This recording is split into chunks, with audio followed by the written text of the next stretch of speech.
나 외에 다른 신들을 내게 두지 말라. 우상을 만들지 말고 그것에 절하지 말라. 여호와를 함부로 불러서는 안 된다. 안식일을 기억하여 거룩하게 하여라.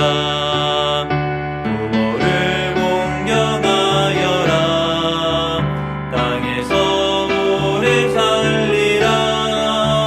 살인해서는 안 된다. 가늠해서도 안 된다. 도둑질해선 안 된다. 거짓 증언 말라. 이웃짓 당하지 말라. 그에 속한 어떤 것도 하나님이 우리에게 주신 약속 10계명 제사장 나라로서 옳은 줄 말씀 따라요. 하나님이 우리에게 주신 약속 10계명 주님 약속 사랑하여 거룩한 백성 되어요.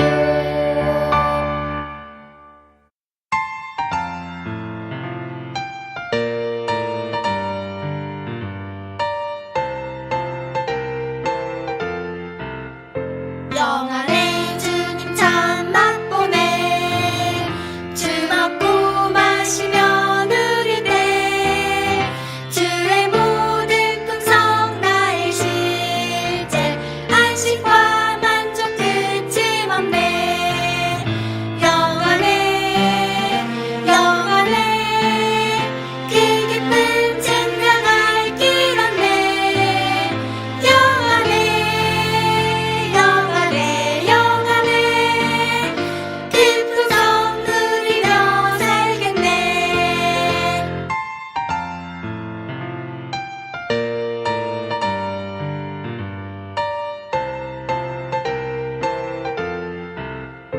영안에 주님 참 맛보네. 주 먹고 마시며 누릴 때 주의 모든 풍성 나의 실제 안식과 만족 그침없네. 영안에 그 기쁨 증명할 길 없네. 영안에 그 풍성 누리며 살겠네.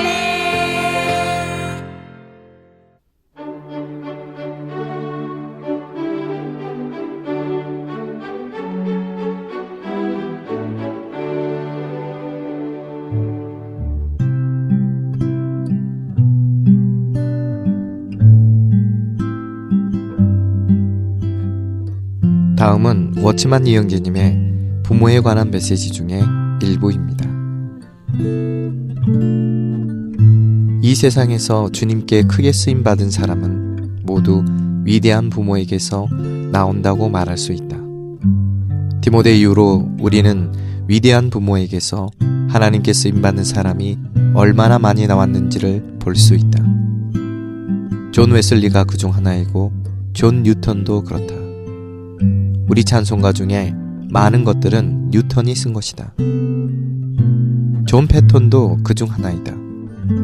존 패턴은 세계적으로 유명한 선교사이다. 나는 그의 아버지와 같은 아버지가 없다고 생각한다. 패턴은 늙었을 때 이렇게 말했다. 제가 죄를 범하려고 할 때마다 항상 아버님과 어머님이 저를 위해 기도했던 것이 생각났습니다. 그는 집이 가난했고 침실과 부엌과 골방이 각각 하나밖에 없었다. 그는 또 말했다. 매번 저는 아버님이 골방에서 기도하고 탄식하는 소리만 들어도 떨었습니다. 그분은 우리의 혼을 위하여 기도하고 있었습니다. 나이가 든 지금까지도 아버지의 탄식 소리를 기억합니다. 저에게 이렇게 좋은 아버님을 주신 하나님께 감사합니다. 저는 죄를 범할 수 없습니다. 만일 제가 죄를 범한다면 저는 하늘에 계신 아버지께 죄를 범할 뿐 아니라 땅에 계신 아버지에게도 죄를 범하게 됩니다. 이 세상에서 패톤의 아버지 같은 아버지를 찾아보기 어렵고 이렇게 위대한 아들을 찾아보기도 어렵다. 만일 이 세대의 부모가 모두 좋은 부모라면 우리의 다음 세대에 얼마나 많은 강건한 형제 자매들이 나올지 모른다. 나는 종종 교회의 장래가 완전히 부모들에게 달렸다는 느낌을 갖는다. 하나님께서 교회에게 은혜를 주실 때 많은 그릇들이 일어나야 한다. 더 많은 디모데가 일어나야만 한다. 이 말은 세상에서 사람을 구원하지 말라는 것이 아니다. 그러나 더욱 그리스도인 가정에서 한 무리가 나와야 한다는 것이다.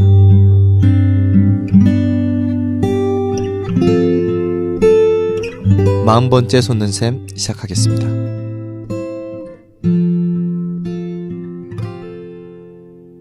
부부자문을 한번 쭉 한번 읽어드리도록 하겠습니다.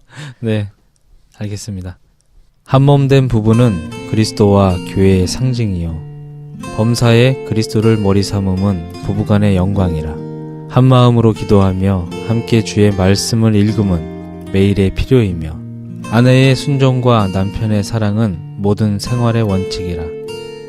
피차 존경하며 서로 체휼함은 사랑의 표현이요 서로의 가족을 경외함은 축복받을 자세요. 감사와 사과는 항상 해야 할 말이라. 가깝다 하여 예의를 잃음은 화목을 잃음의 시작이요 첫 번째로 화목을 잃으면 사탄에게 문을 열어줌이라.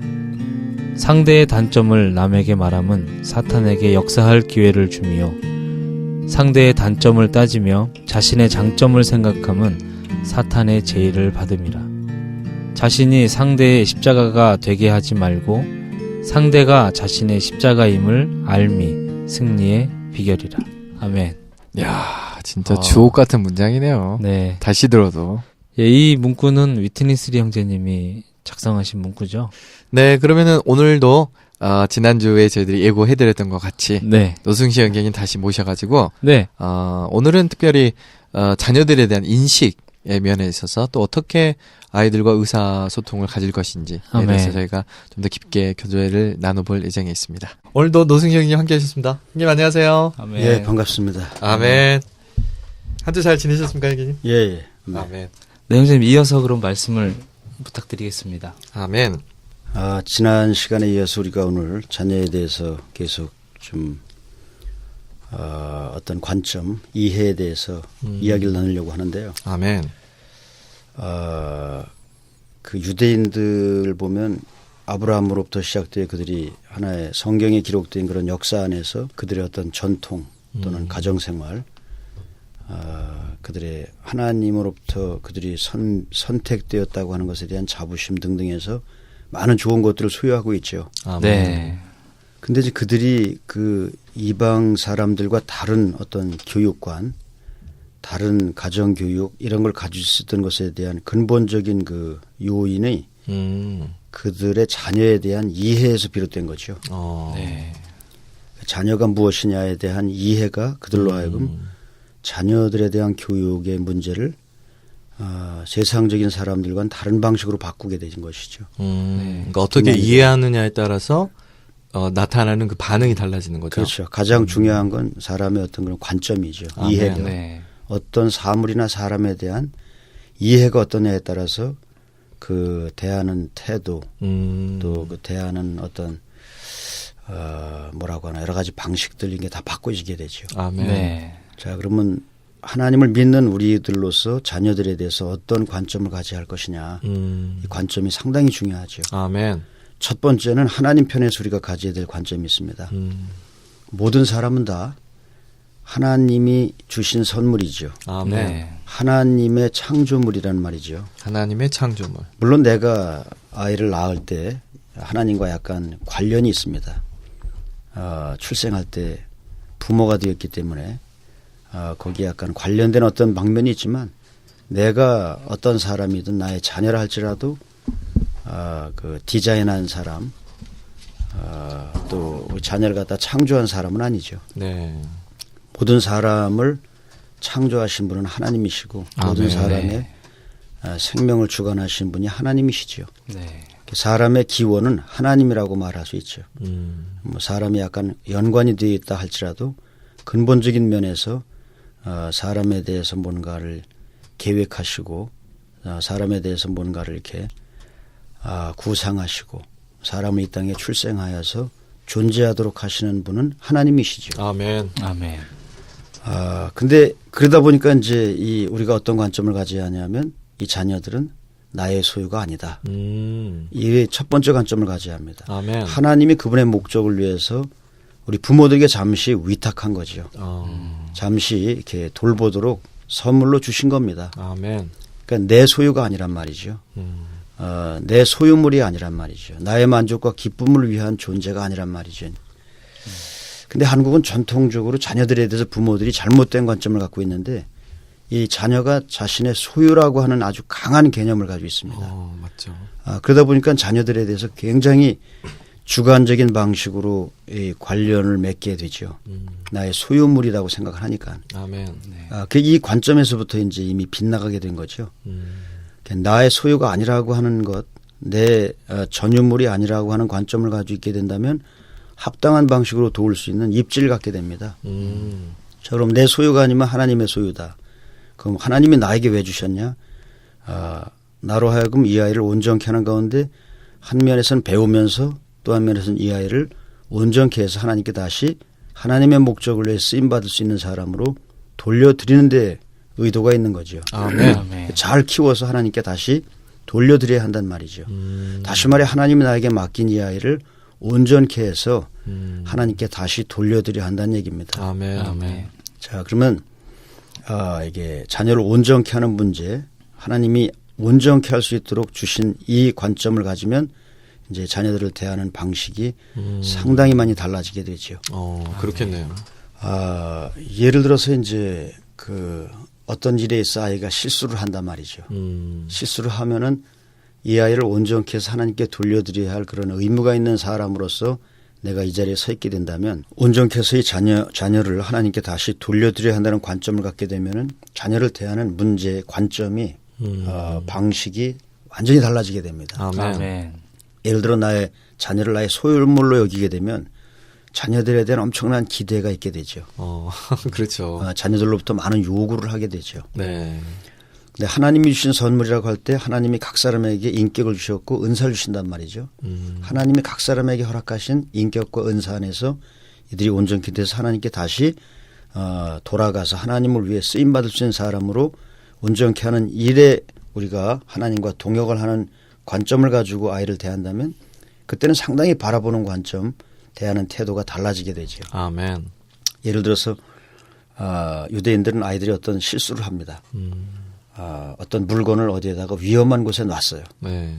그러면 이 사람들은 아예 기본적으로 가지고 있는 관점 자체가 하나님이 주신 선물인 이 아이를 온전케 해서 교육시켜서 하나님께 돌려드려야 한다는 생각을 가지고 있죠. 그럴 때 그 아이의 실수를 가지고 옳고 그름을 논하지 않죠. 그 기회를 잡아서 이 아이로 하여금 배울 수 있는 시간을 허락합니다. 아멘. 그래서 그 아이에게 질문을 하죠. 왜 물건을 여기다 놨냐? 묻습니다. 행동 교정하려고 하지 않고 내 마음에 딱 드는 아이로 키우려고 하지 않고 이 아이를 어떤 기회, 어떤 상황, 어떤 일, 어떤 환경에서나 배울 수 있고 온전케 될 수 있는 기회를 제공하는 그런 부모가 되죠. 우리 같으면은 그거 거기다 놔두는 게 아니야 이렇게 말했을 텐데요. 그래야 속이 후련하죠. 네. 그렇게 하지 않고 이제 왜 거기다 놨냐고 묻고 거기다 놓은 묻는다. 이유를 이제 듣습니다. 그런 다음에 거기다 물건을 놨을 때 발생할 수 있는 어떤 상황들에 대해서 또 묻지요. 만일에 이 물건이 여기 있어서 만약 넘어지게 되면 어떻게 되냐. 물건이 파손된다면 그 손해는 누가 감당해야 될 것이냐. 만약에 이 물건 여기다 놨는데 어떤 사람이 지나가다 다치게 된다면 그런 어려운 문제는 누가 해결할 것이냐. 이렇게 해서 물건을 어디에 잘못 놔둔 것에 대한 실수를 가지고 이 아이로 하여금 멈춰서서 생각하면서 배울 수 있는 기회를 주죠. 아멘. 네. 왜 그렇게 하냐면 이 부모의 관점이 아이들에 대해서 다르기 때문에 그렇게 하는 겁니다. 예를 들어 우리는 이제 점수가 안 나오면은 점수 안 나온 것 갖고 따지지요. 왜냐하면 그렇죠. 이 자녀가 나를 만족시키는 나의 소유, 전유물이 돼야 하는데 이 아이가 그걸 만족 못 시킨다고 생각할 때는 자녀들에 대해서 이게 비난이 있게 되고 요구가 있게 되고 자녀들로부터 이렇게 뭔가 얻지 못하는 것에 대한 불만을 표출하게 되죠. 네. 근데 만일에 자녀를 온전케 해서 돌려드려야 할 그런 하나님이 준 인격체라고 생각을 한다면 절대 그렇게 하지 않게 되죠. 아멘. 하나님이 이 사람에게 이런 은사와 기능을 주셨는데 뭐 공부하는 은사가 아닌가 보다. 공부하는 달란트를 받은 건 아닌가 보다라고 생각을 하고 그 아이에게 있는 하나님이 준 고유한 은사와 기능을 개발시켜서 그것으로 인하여 하나님께 영광을 돌려드릴 수 있는 그런 기회로 삼아서 온전케 해주죠. 네. 그러니까 어떤 관점을 갖고 있느냐에 따라서 그 사람을 맞습니다. 바라보는 관점이 상당히 다르죠. 아멘. 요한복음 9장의 주님이 눈먼 이를 대해서 사람들이 물었어요. 누구 잘못이냐. 이제 보통 부모들의 관점은 이런 거죠. 만일에 우리 가정에 뭔가 지체게 부자한 사람이 네. 또 정신적인 면에서나 신체적인 면에서 그런 사람이 나온다면 우리는 한국 사람들은 보통 막 우리 가정의 저주요 어려움의 대상이라고 말을 하잖아요. 근데 주님은 그렇게 말씀하지 않고 하나님의 영광을 위한 것이다 이렇게 얘기합니다. 나중에 그 소경이 눈을 뜨고서 하나님께 영광을 돌리죠. 이 유대인들도 그와 동일한 원칙 안에 자녀를 키우죠. 어떤 핸디캡이 그런 문제가 있어도 절대 그 아이에게 그런 거 가지고 문제 삼지 않고 아멘. 이러한 약함과 이러한 어려움이 오히려 너로 하여금 하나님께 영광을 더 크게 돌릴 수 있는 기회가 되게 하는 것이다. 이렇게 가르치죠. 이렇게 용기를 북돋아 주죠. 아멘. 그래갖고 뭐 유명한 사람들이 많이 나오죠. 어떤 사람은 소경이었는데도 불구하고 심리학자가 된 유명한 학자들이 있습니다. 그 사람이 자기 부모가 자기 키운 얘기를 쭉 들어보면 아주 감동적입니다. 한국 같으면 저주의 대상이었는데 그들은 그 사람이 그런 약점이 있는 그 사람이 그들에게 축복이라고 생각을 하고 온전케 했죠. 심리 상담을 하는데 눈이 안 보이다 보니까 상대편의 말을 너무 집중해 잘 듣는 거예요. 한참 듣고 있다가 그 사람의 문제를 찝어서 이렇게 핵심을 제시를 해주면 너무나 많은 사람들이 도움을 받는 거죠. 그러니까 그가 눈이 안 보이는 것이 오히려 심리 상담사로서 심리 상담을 가르치는 교수로서 더 탁월한 집중력을 발휘할 수 있는 그런 사람이 되도록 부모가 키운 거죠. 아멘. 뭐 마찬가지면 아인슈타인도 마찬가지고 유대인이죠 아인슈타인이. 근데 아인슈타인을 키울 때 뭐 다른 거 하지 않고 매일 어떤 사물을 바라보고 앉아만 있으니까 학교에서도 내놓은 아이였었거든요. 근데 부모님은 이 아이에게는 독특한 어떤 기능이 있다. 이런 자부심을 가지고 그 아이를 키우죠. 결국 이게 역사를 바꾸는 물리학자가 되지 않았습니까? 이게. 그러니까 어떤 관점을 가지고 있냐에 따라 다르죠. 예를 들어 교육 같은 거 보면 한국은 획일화된 틀 안에 집어넣고 점수를 가지고 이제 사람들을 평가하잖아요. 그렇죠. 그건 사람을 온전케 하는 게 아닙니다. 어떻게 사람이 똑같이 할 수 있어요? 아멘. 같은 게 하나도 없잖아요. 그 사람의 존재는 우주 안에 그 사람 하나뿐입니다. 네. 수천억이 있어도 그 사람은 하나뿐인 거예요. 하나만 고유한 특성을 가진 유일무이한 존재란 말이죠. 근데 어떻게 다른 사람과 똑같이 이걸 요구를 하냔 말이죠. 그러니까 어떤 공부라고 하는 틀 안에서 사람을 갖다가 이렇게 조여가면서 요구하는 것 자체가 사람을 온전케 하는 것에 대한 관점 자체가 하나도 없는 거죠. 아멘. 네. 이 세상의 틀 안에서 뭔가를 요구하는 편이고 어렵죠 애들이. 그래서 이런 것들이 좀 바뀌어져야 되는데 어디서 이런 것들이 바뀌어져야 되냐. 사회적인 어떤 틀 바깥에 있는 어떤 그런 문제가 아니고 네. 부모들의 관점이죠. 관점. 네. 만일에 하나님이 이 아이를 주셨고 하나님이 이 아이에게 인격을 허락하시고 어떤 기능, 달란트를 허락하셨다는 걸 안다면 다른 사람과 동일하게 하도록 요구하지도 않고 다만 그 고유한 특성에 따라서 이 사람이 온전케 될 수 있도록 부모가 도와주는 입장에 서게 되는 거죠. 어떤 어려움이 있어서 이제 예를 들어서 아까 얘기했던 것처럼 물건을 잘못 놓은 상태였다 하면 그걸 가지고선 아이로 하여금 깨닫게 하죠. 이거 내가 물건 잘못 놨구나. 이거 여기다 이렇게 하면 안 되겠구나. 일상생활에서 이렇게 가르친단 말이에요. 그래갖고 이 아이로 하여금 어떻게 되겠냐 무슨 마지막에 다른 사람이 다칠 수도 있고 네가 손상을 입을 수도 있는데 손해를 받을 수도 있는데 만일에 네가 물어줄 돈이 없으면 아빠가 너를 대신해서 엄마가 대신해서 변상해야 되는데 그러면 네 용돈이 줄어들게 되는데 괜찮겠냐 이렇게 해서 이게 나한테도 어려움이 오는구나라는 걸 고려하고 생각하게 한 다음에 하라 마라 명령하지 않고 어떻게 했으면 좋겠냐라고 묻지요. 그럼 그 아이가 이건 치워야 돼서 안전한 데 둬야 되겠구나 하는 생각을 하게 되지 않습니까? 이렇게 한번 실질적으로 가르치고 나면 그 아이는 그때부터 어떤 행동을 하든지 아멘. 고려하기 시작하게 되죠. 신중한 사람이 되죠. 그리고 그 아이가 이건 다른 데 놔야 될 것 같습니다라고 하면 격려하고 칭찬을 해주죠. 그의 실수로 하여금 그로 배울 수 있는 기회가 되게 하고 오히려 그를 칭찬해 주는 기회를 삼죠. 본인이 온전케 될 수 있고 결정할 수 있는 그 근거를 주는 거네요. 그렇죠. 하여튼 생각할 수 있게 하고 뭔가 자기 행동을 스스로 돌아보게 하고 자기 행동을 스스로 교정할 수 있게 하고 아멘. 그게 온전케 하는 거거든요. 그렇죠. 스스로 행동을 취할 수 있도록. 그러다 보니까 유대인들은 이제 사춘기라는 게 없어요, 사실은. 의사소통이 잘 되니까 사춘기가 없고 피동적인 게 없고 이 세대 앞선 세대와의 세대 차이가 없습니다. 왜냐하면 그런 식으로 친근하게 어떤 상황 일이 있든지 그를 온전케 해주고 격려하고 진보할 수 있도록 돕는 사람들이기 때문에 아멘. 그러한 것들이 없는 자녀들로 키워지게 되죠. 그래서 우리의 관점이 상당히 중요합니다. 아멘. 각 사람은 고유한 기능이 있죠. 달란트가 있대요. 각 사람마다 하나님은 인격체로 우리에게 주셨죠. 소유물이 아닙니다. 네. 애들을 대할 때 부모님은 자기 소유물처럼 대하는데 그거는 권한을 남용하는 겁니다. 네네. 어떤 사람도 나보다 못한 사람이 없고 어떤 사람도 나보다 하위에 있는 사람이 없죠. 아멘. 심지어 부모라고 할지라도 마찬가지입니다. 유대인들은 12살이면은 어른 취급을 하잖아요. 성인식을 해주잖아요. 네. 그 12살이면 충분히 자기가 할 수 있는 그런 역량이 개발된다는 뜻이거든요. 맞아요. 그런 합당한 하나님과 같은 관점 안에서 자녀를 갖다 키우기 때문에 온전케 아멘. 되죠. 두 번째 자녀들에 대한 이해 중에서 한 가지는 우리 부모 입장에서 네. 부모로서 나는 누구인가 위에서 무슨 권력 행사하는 사람이냐 아니라는 거죠. 내 소유물로서 내 만족을 위해 자녀를 낳은 거냐 아니라는 거죠. 네. 부모는 먼저 하나님이 부모를 두신 것은 자녀들 앞에 본이 되라고 두신 거죠. 네. 또 자녀를 온전케 하면서 온전케 되도록 배우도록 주님이 두신 거죠. 아멘. 세 번째는 자녀를 갖다 하나님과 동역하여 온전케 하도록 두신 것이죠. 첫째는 자녀들 앞에서 본으로서 합당한 삶을 살아야 합니다. 본으로서. 두 번째는 자녀를 키우면서 상당히 많은 걸 배워야 합니다. 배우는 거지. 배우는 게 필요합니다. 자녀를 키울 때 상당히 많은 것들을 배우게 됩니다. 아멘. 또 세 번째는 하나님과 동역해서 자녀를 온전케 하기 위해서 하나님 나를 부모의 위치에 두신 것이죠. 온전케 함. 자, 이것이 이제 우리가 부모로서 해야 될 일이죠. 네. 내가 누구냐? 나는 부모입니다. 그 부모인 내가 뭘 하는 사람이냐? 자녀 위해서 군림하고 자녀 위해서 뭘 요구하고 뭐 이렇게 하는 게 아니고 자녀 앞에 먼저는 본이 되고 두 번째는 아멘. 자녀를 갖다 온전케 하고 가르치고 교육하고 하는 가운데 내가 먼저 배우게 되고 세 번째는 그런 과정을 통과하며 자녀를 온전케 해서 하나님께 돌려드리는 그런 위임을 가진 사람들이죠. 아멘. 엄밀히 말하면 최초의 교사죠. 가정 안에 있는 교사입니다. 성경에서는 자녀들이 온전케 될 때 한 번도 무슨 주일학교 교사라든지 교회에서 또는 세상에서 자녀를 온전케 했다는 말이 한 번도 안 나와요. 네. 희한한 건 초대교회부터 또 구약시대도 마찬가지고 전체 다 교회 시대, 교회 실행을 보면 부모가 믿으면 자녀들 전체가 다 믿었어요. 아멘.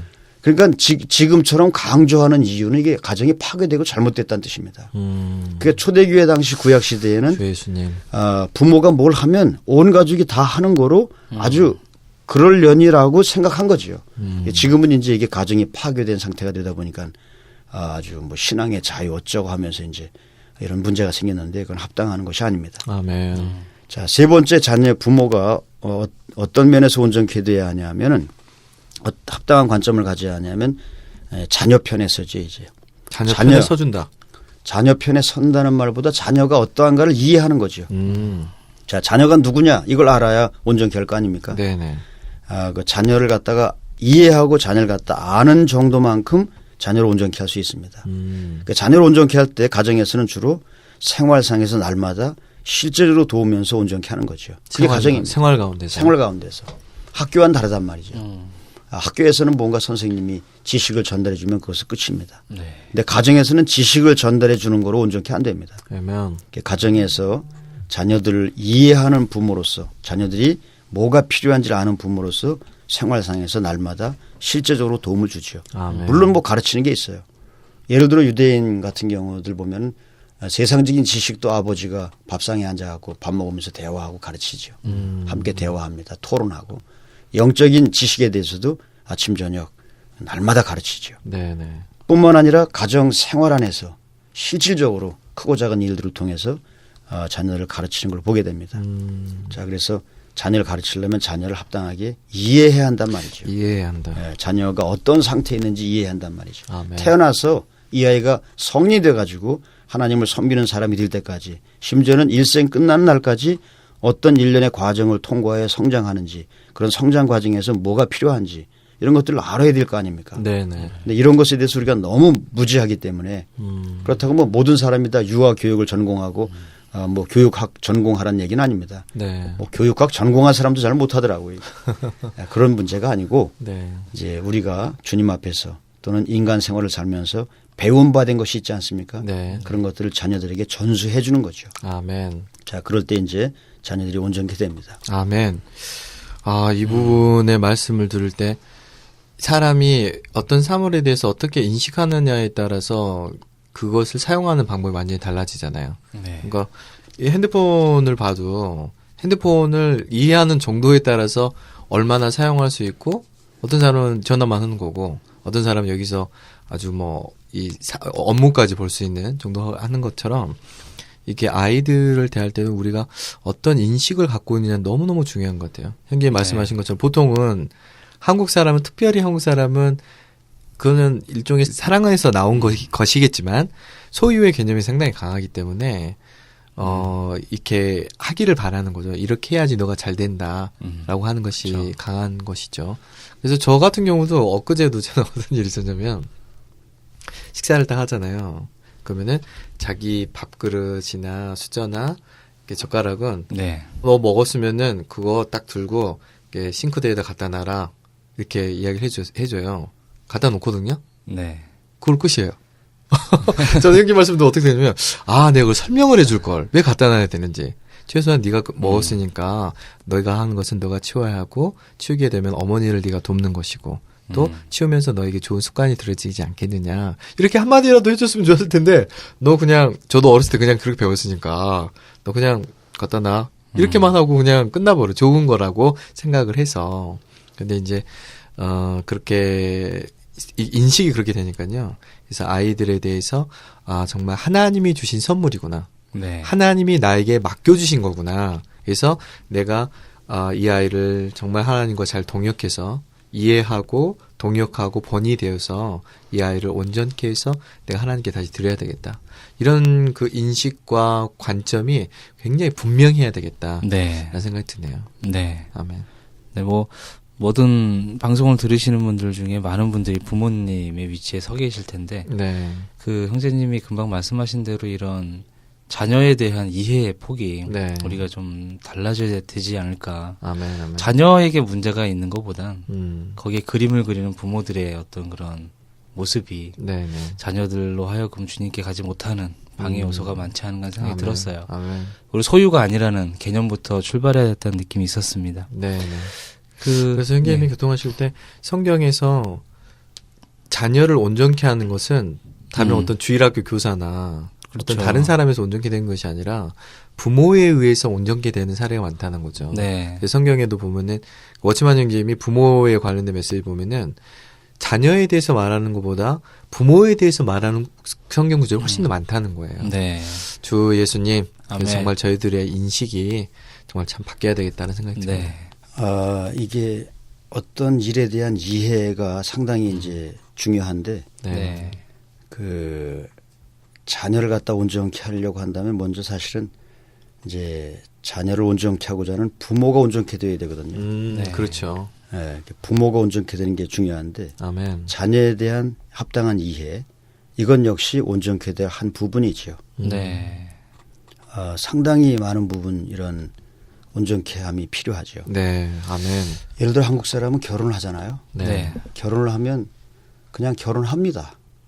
두 사람이 사랑해서 결혼하죠. 네. 근데 결혼의 의미가 뭔지, 결혼을 왜 해야 되는지, 결혼의 목적이 뭔지 한 번도 고려하지 않고 합니다. 네. 네. 그냥 결혼합니다. 왜 하지요? 그냥 사람들이 사랑하니까. 그렇게 하니까 음. 또는 내가 본질적으로 본능적으로 필요하다고 느끼니까. 네. 네. 그 동물과 다를 바가 없죠. 동물도 결혼하거든요. 네. 네. 그럼 동물과 다를 바가 없어요. 동물도 자녀 키웁니다. 동물의 모성애나 부성애는 사람 능가하는 게 엄청 많습니다. 네. 그러면 동물은 사람과 관계 가질 때 어디까지 관계 갖냐면 이 내 자녀가 내가 낳은 이 새끼가 이렇게 생존이 가능할 정도까지 온전케 해주죠.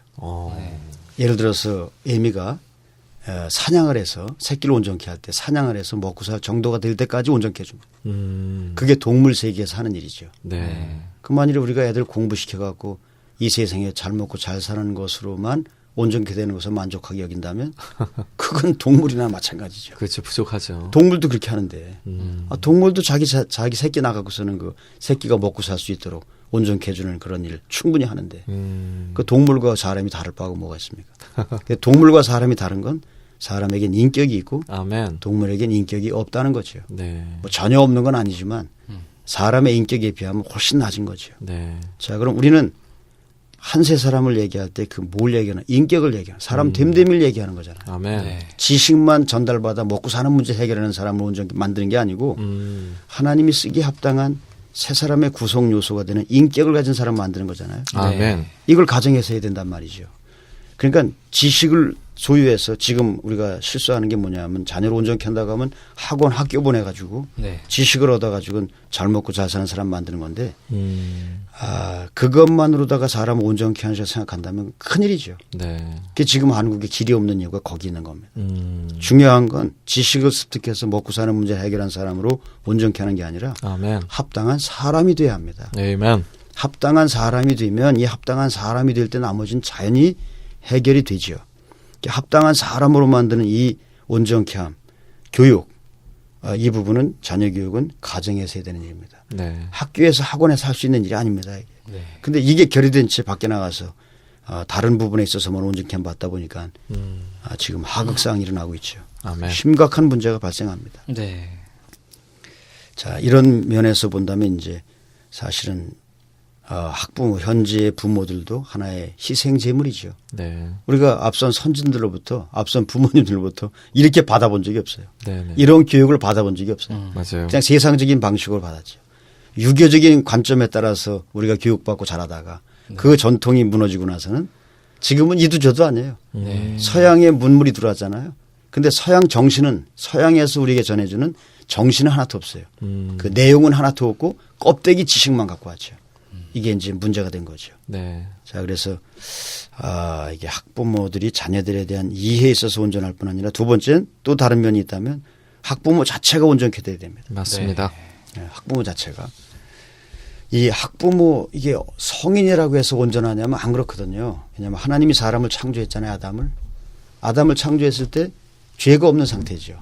사람 자체로서는 성인으로 만들어졌기 때문에 완전합니다. 네. 근데 그 안에 하나님의 생명이 없잖아요. 그러니까 반밖에 안 된 거예요. 완성이 안 된 미완성이란 말이에요. 아멘. 네. 그런데 하나님의 생명을 받아들여 완성이 되기 전에 타락하잖아요. 오히려 문제가 더 심각해졌어요. 문제가 사라진 게 아니고 문제가 더 심각한 가운데 자녀를 낳았어요. 그러니까 심각한 부모가 자녀를 낳은 거죠. 그러니까 유전적으로 문제가 생긴 어려움이 생긴 부모가 유전적인 이렇게 요소를 가진 그런 요소를 동일하게 받은 자녀를 낳은 거죠. 네. 자, 그러니 자녀도 온전치 않고 부모도 온전치 않고 이게 첫 번째 아담과 하와 가인 아벨 가정에서의 상태입니다. 아담과 하와가 부모 노릇을 해본 적이 없잖아요. 네. 네. 한 번도 해본 적이 없잖아요. 그렇다고 첫 부모죠. 죄가 없는 사람도 아니잖아요. 네. 죄가 있는 사람이잖아요. 거기다 배워본 적도 없잖아요. 아무것도 배운 적이 없잖아요. 그러고 자녀를 낳아 키웠잖아요. 이제 자녀를 낳아 키우는데 그때 하나님이 아담을 어떻게 대하고 하는 것에서 조금 배우긴 배웠죠. 그럼 그에 따라서 이제 복음을 전하고 자녀를 키우지만 자녀가 다 그렇게 부모 마음처럼 안 돌아오지요. 아멘. 그러니까 하나는 잃어버리고 하나는 얻지 않습니까? 5대 5지요. 절반은 얻었고 절반은 못 얻었어요. 잃어버린 한 자녀가 심각한 일을 벌이죠. 아예 그냥 그 나머지 동생을 갖다 죽이는 살인자가 되잖아요.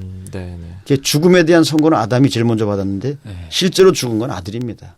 그 죽은 건 자연사가 아니고 살인이에요, 살인. 네, 네. 그러니까 이 두 자녀를 키우면서 아담이라고 하는 사람은 엄청나게 많은 고민과 어려움과 고난을 통과하면서 자기가 하나님을 거스르고 타락한 것에 대한 결과가 어떤가를 아주 몸으로 체득하게 됩니다. 그랬겠네요. 상당히 심각하게 배우게 되는 거예요. 네. 이게 이제 한 면에서 자녀를 통해서 자녀를 기를 때 부모들이 갖게 되는 다른 측면에서의 하나님 앞에서 온전케 함이죠. 아멘. 네.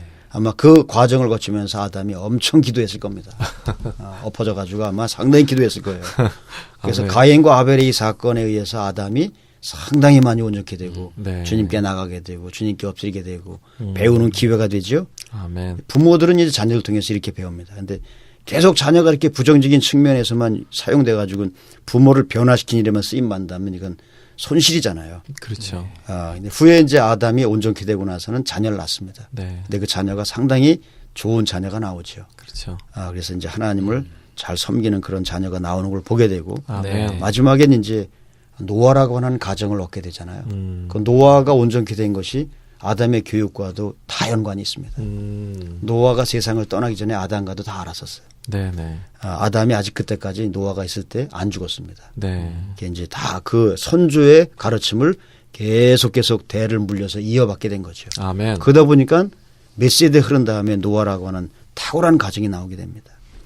그런 가정이 이제 시대를 바꾸는 가정이 되잖아요. 네. 그래서 학부모들도 온전케 돼야 됩니다. 아멘. 학부모도 상당히 많은 부분 자녀를 키우면서 온전케 돼야 되죠. 완전히 온전케 돼가지고 자녀를 키우는 부모는 있을 수가 없습니다. 네. 배워가면서 온전케 돼가면서 자녀를 온전케 하는 거죠. 배워가면서. 그래서 이제 자녀들이 많은 가정을 보면은 첫째가 제일 시원치 않은 경우가 많습니다. 첫째가 다 어리버리한 경우가 많아요. 왜? 잘 키워본 적이 없기 때문에. 둘째, 셋째, 넷째 뒤로 갈수록 똑똑합니다. 나중에 보면 어느 집이든지 막내가 제일 똑똑합니다. 왜냐하면 형들 누나들 하는 거 보고 자랐지. 엄마 아빠 노하우가 많이 생겼지. 네. 그러다 보니까 가장 합당하게 키우죠. 또 엄마 아빠가 많이 변화가 되지. 그러다 보니까 심성에서도 온전하지. 그러니까 막내가 보면 대부분 다 심성도 괜찮고 인성도 괜찮고 지성도 괜찮고 여러 가지 면에서 배운 바가 많으니까. 네. 네. 가족들로부터 뭐 형, 오빠, 누나들로부터 엄마 아빠로부터 이렇게 배운 게 많다 보니까 그런 경우가 상당히 많습니다. 대체로 제가 볼 때 청소년 봉사를 볼 때 그러더라고요. 제일 시원치 않고 좀 약간 저기 손해를 많이 보는 사람은 첫째입니다. 네. 왜? 배운 바도 없고 아는 것도 없고 자격증도 없는 부모가 애를 낳아서 키웠는데 뭘 알겠어요 이게. 그러니까 뭘 잘해준다고 막 했는데도 사실은 거의가 실수하는 경우가 많죠. 이게 이제 우리의 현실이죠. 만일에 좋다면은 이게 젊은이들이 결혼하기 전에 이런 교육을 받고 아멘. 결혼해야 됩니다. 가정이 뭔지, 부부가 뭔지, 부모가 뭔지, 자녀를 어떻게 양육하는지 네. 이런 거에 대해서 전반적으로 교육을 받고 그러고 이제 결혼하면 상당히 도움이 되겠죠. 아멘. 네. 이렇게 교육받은 자녀가 자녀를 낳고 그 자녀가 자라면서 그런 밑에 자라고 그런 자녀가 또 자녀를 낳아서 한 3대 정도 흘러간다면 그런 가정에서 나오는 3대에 걸쳐 온전케 된 가정에서 나오는 자녀들이 시대를 바꿀 수 있는 주님께 쓰임받는 사람들이 될 수 있겠죠. 아멘. 아멘. 학부모를 온전케 하는 이 문제도 상당히 우리가 고려하고 연구해야 될 부분들이 많습니다. 네.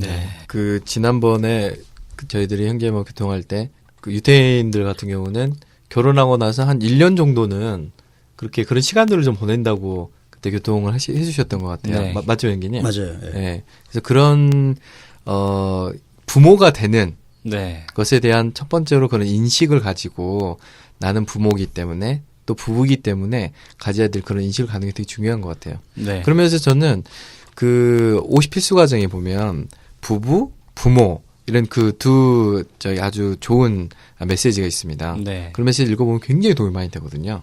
아주 네, 하나하나 항목들이 좋은데 그런 부분들에 대해서 되게 도움을 받을 수 있을 거라는 생각이 드네요. 네. 그런 것들은 좀 뭐 각지에서 이렇게 함께 모여서 추구하면서 온전케 돼 나가야 되겠죠. 성경에 이런 원칙은 다 나와 있죠. 네. 우리가 그 방면에 있어서 성경을 자세히 보지 않았기 때문에 잘 모르지 사실은 구약 신약 성경 전체에 이러한 것들이 이미 다 나와 있는 상황이지요. 아멘. 예를 들면 이제 자녀를 온전케 한다 이렇게 할 때 그 하나님의 율법에 따르면 그 이제 지금 결혼에 대해서 얘기했잖아요. 1년간 일을 하지 않는다. 근데 그게 말씀에 들어 있어요. 말씀에 보면 결혼한 사람은 1년 동안 징집도 안 합니다. 어떤 무거운 짐을 부과하지 않아요. 성경은 그렇게 나와 있어요. 그런데 유대인들은 그 말씀을 가지고 그냥 놀게 하는 게 아니고 그럼 1년 동안 왜 하나님이 이렇게 아무것도 부과하지 않고 의무를 부과하지 않고 징집도 하지 않고 그냥 쉬게 하나 결혼했으니까 그냥 두 사람이 그냥 단란하게 즐기라고 사랑하고 즐기라고 이렇게 시간을 주는 건가 그게 아니란 뜻이에요. 네. 1년간 어떻게 장래를 위해서 교육을 시켜라. 네. 그렇게 이해를 한 거죠. 그렇게 하나님이 말씀하셨다고 해석을 한 거죠. 네. 그러고는 1년 동안 커뮤니티에서 이렇게 지원을 해주면서 1년간 교육을 시킵니다. 가정에 대해서, 부부에 대해서, 부모에 대해서, 자녀들에 대해서 각 방면에 대해서 1년 동안 그리고 유대인 또 이스라엘 백성으로서 선민으로서 어떻게 살아야 되는지에 대한 실질적인 것들을 다 하나하나 다 교육을 시키죠. 네. 네.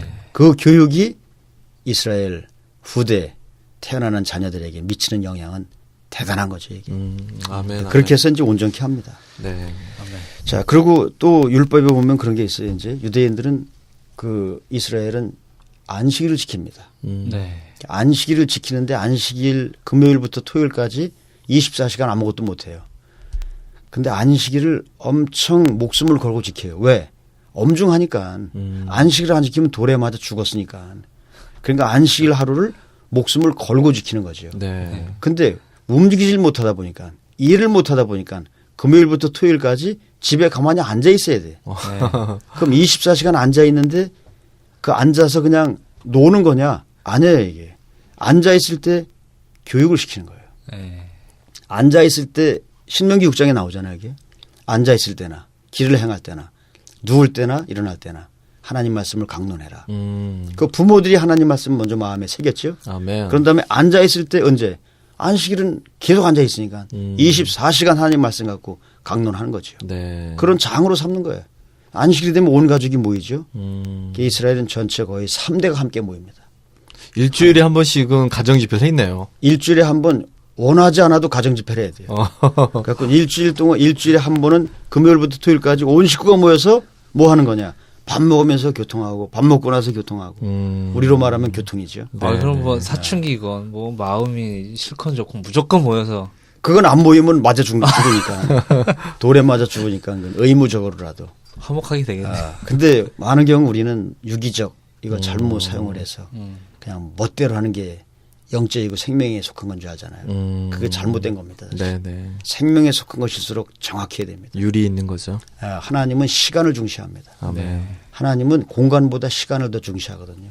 창세기 1장에 이미 시간을 중시하는 사상이 나와요. 태초에 이게 시간입니다. 천지 공간입니다.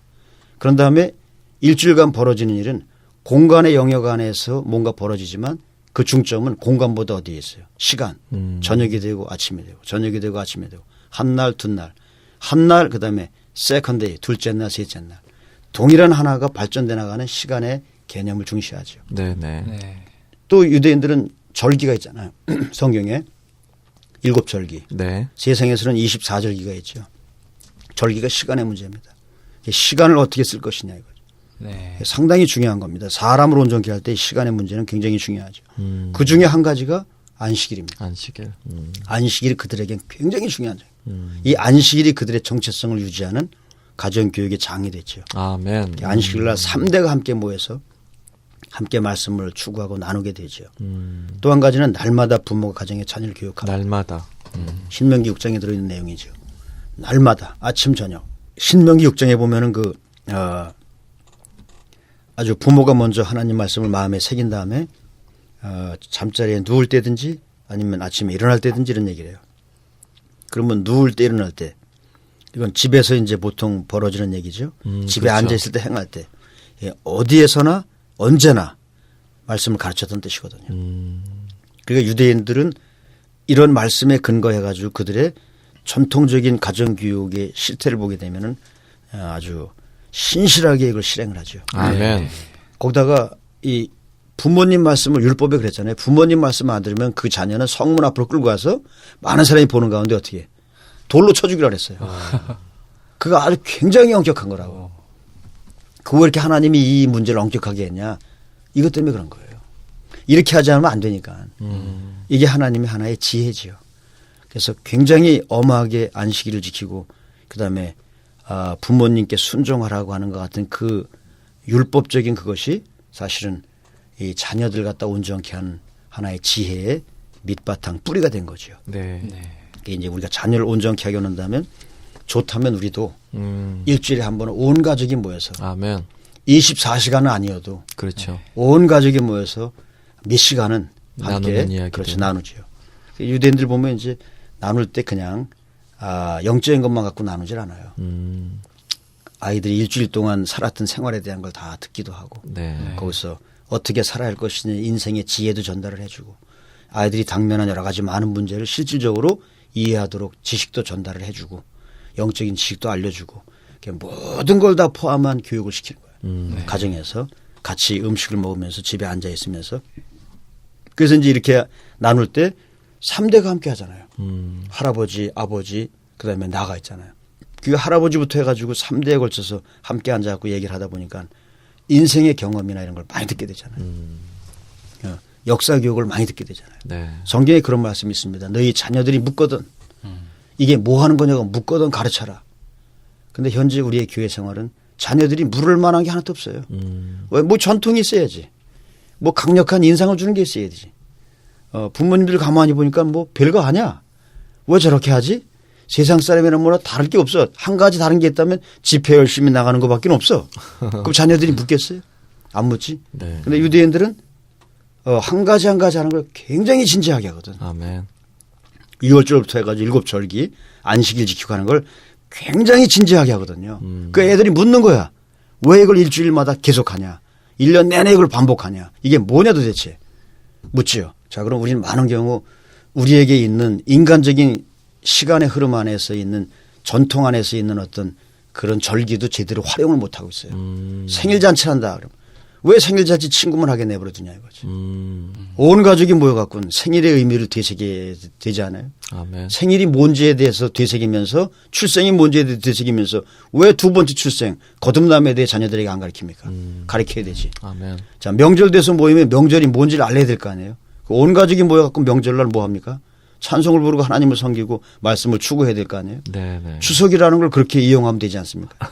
명절을 그 새해 첫날을 그렇게 하면 되고. 네. 세상 사람처럼 보내잖아요. 근데 우리에게 다음 세대에게 전수해 줄 수 있는 뭐가 있습니까? 전통이. 맞습니다. 아무것도 없잖아요. 네네. 맞습니다. 가족들이 모이면. 예를 들어서 조상에 대해서 누가 돌아가셨어? 추모 예배하죠? 뭐 예배만 드리고 끝납니까? 이게? 제사만 드립니까? 그러면 돌아가신 조상에 대해서 우리가 뭔가 얘기할 게 있어야 되잖아요. 아멘. 근데 이스라엘 사람들은 다 돌아가신 조상이 다 하나님의 역사예요. 네. 그 아브라함이 세상을 떠난 날 모여갖고 추모 예배를 한다고 하면 무슨 얘기를 듣겠어요? 아브라함이 갈대에서 어떻게 부름받아 나왔고, 어떻게 가나안 땅에 왔고, 자녀를 낳았고, 자녀를 키웠고, 야곱을 낳았고, 12아들을 낳았고, 역사를 얘기할 거 아니에요. 역사 얘기를 들으면서 그 역사 안에 하나님이 들어있다는 걸 알게 되잖아요. 아멘. 자연스럽게 조상들을 이렇게 접촉하고 조상들의 얘기를 들으면서 하나님을 전수받게 되잖아요. 네. 근데 우리에게 지금 주어진 인간 세계 안에서의 어떤 이 절기 안에서 우리가 자녀들에게 전수해 주는 게 뭐가 있습니까? 네. 전혀 그런 게 없지 않습니까? 네. 그러니 다음 세대가 일어날 수 있는 길이 없지 않겠어요? 아멘. 자, 그래서 3대가 함께하는 그런 집회를 세울 필요도 있고 날마다 부모와 가정에서 자녀를 교육시켜야 합니다. 네. 그럼 어떻게 교육시킬 것인가? 이거 연구해야 되겠죠. 이게. 네. 추구해야 되겠죠. 아멘. 네. 내 딸에게도 이야기를 해줘야 되겠다. 주님을 섬기는 것이 얼마나 영광스러운지. 저 그 이야기를 안 한 것 같다는 생각이 드는 거예요. 나만 달려가고 있는 거야. 나만 영광스럽고 얘한테는 그 이야기를 안 해준 거예요. 자녀가 그래서, 없는 거죠, 우리. 네, 그래서 부모가. 우리 아이한테도 주님을 섬기는 것이 얼마나 영광스러운 것인지를 한번 제가 몇 번 이야기를 해줬는데 그런 시간들 참 필요한 것 같아요. 이게. 아멘. 네, 맞아요. 이스라엘 사람들은 그 하나님을 섬기는 생활이 어디부터 시작하냐면 안식일부터 하거든요. 네. 근데 안식일이 가정에서 시작한단 말이에요. 네, 네. 그러니까 현대 용어로 다 바꿔 말을 한다면 교회 생활이 어디서부터? 집에서부터 시작을 하는 거예요. 우리 지금 집회소라는 용어를 쓰고 있죠. 우리의 생활이 어디서부터 시작되냐? 가정에서. 집에서부터 시작이 안 돼요. 집회소에서 시작한다고. 음. 가족들이 집에서부터 모여가지고 하는 게 아니라 어디서? 집회소에 나와갖고 하는 거야. 그러니까 애들은 다 집에 놔두고 나오는 거죠. 그러니까 지금 어떻게 하죠? 거꾸로? 교회를 집으로 가져가자 이렇게 해. 아멘. 절대 그거 안 됩니다. 왜? 집으로 가져가자 하는 의미는 뭐냐면 그냥 가정 열어갖고 집회하자는 거야. 그렇게 해서는 집으로 못 갑니다. 네. 그러면 근본적인 문제가 어디서 해결돼야 되냐면 가족들이 같이 모여야 돼요. 아멘. 집회에서 나오기 전에 예배당 가기 전에 어떻게 가정에서 자녀들이 함께 모여야 돼요. 가족끼리. 가족이 3대가 함께 모여야 돼요. 그래갖고 말씀을 추구하고 하나님께 경배하고 오기 전에 이미 집에서 교회가 시작이 돼야 돼. 그래서 유대인들은 안식일 끝무렵에 회당 가거든요.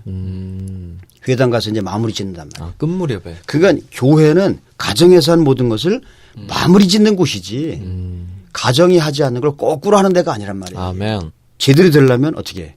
성경에 있는 대로 해야 돼요. 아멘. 유대인들이 이스라엘 사람들이 성경에 있는 그대로 따라간 것처럼 우리가 아브라함을 존중하고 이삭 야곱을 존중하고 하나님의 그들에게 한 축복을 우리가 받으려고 한다면 성경에 그들이 간 그 길을 우리도 따라가야 한단 말이죠. 주 예수님. 그래서 집회를 맞습니다. 어디서부터 시작해야 되냐. 가정에서 시작되라. 아멘. 가정이 실제다. 교회의 집회는 그 실제 생활에 나타납니다 그랬잖아요. 네. 그래갖고 이미 가정에서 이게 다 이루어진 거야. 네. 그러다 보니까는 이 막힘이 없어요. 유대인들은 이스라엘 사람들은 서로 간에 가족들 간에 왜 매주 모여가지고 모든 걸 다 터놓고 얘기를 하니까 그리고 부모님의 관점 자체가 자녀들에 대해서 고압적이고 권위주의적인 게 아니야 이게 늘 그들을 인격적으로 대하면서 소통을 한단 말이에요. 네. 그러니까 아주 근본적으로 이게 막히는 게 없어요. 의사소통이 안 되는 게 없어요. 유대인들처럼 의사소통의 달인들이 없어요. 그 사람들은. 예를 들어 주님이 12살 때 성전에 올라가잖아요. 12살 때 성전에 올라가서 석학들과 얘기를 한다고. 12살 먹은 애라면 현재 한국에서는 사춘기 올 때예요. 제일 골치 아픈 놈이야. 중학교 2학년 3학년 돼가지고 북한군이 중학교 2학년 무서워서 못 내려올 정도로다가 손대기 어려운 그 시기예요. 네. 근데 주님이 12살 때 올라와서 성전에 가서 뭘 드려요 이게. 예물을 드리잖아. 그 유대인들은 12살이면 성인식을 해주거든요. 아멘. 스스로 모든 걸 다 할 수 있다는 거예요. 어떤 것도 부모가 손대질 않아요. 자기가 다 결정해서 다 하지. 근데 그때 예수님의 어머니가 예수님하고 대화하는 장면 나와요. 3일 만에 찾는다고 다시. 집에 내려가지 않고 성전에서 대화하다가 3일 만에 찾아요. 3일 만에 찾아갖고 묻는데 한국인 부모 같았으면 화부터 냈을 거라고. 그렇죠. 야단부터 쳤을 거라고요. 너 왜 여기 있었어? 왜 여기 있었냐 이렇게. 근데 예수님의 어머니는 어떻게 해요? 왜 여기 있었냐 묻잖아요. 어찌 된 일이냐. 우리가 너를 찾았는데.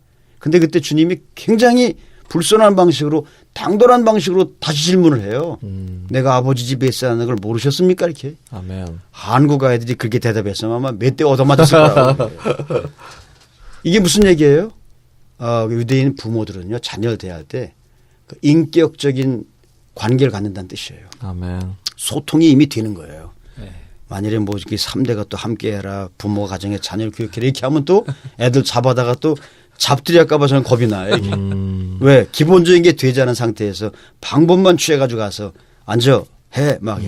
내가 어떤 한 사람 본 적이 있는데 그 아버지가 교파 장로였었어요. 네. 근데 이분이 어렸을 때부터 하루 2시간씩 예배를 드린 거야. 매일.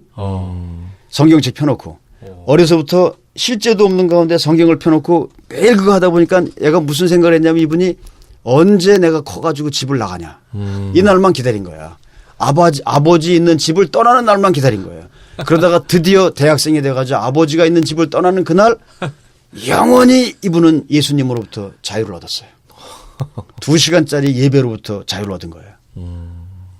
이게 이 사람을 고려하지 않고 사람의 어떠한 것을 이해하지 못한 채 강압적인 방식으로 이 성경 공부한 하나의 좋은 예거든요. 그러네요. 그분이 뭐라고 하냐면 예자만 들으면 자기는 경기가 났다는 거예요. 예수님이 날 이렇게 괴롭히는 분이구나.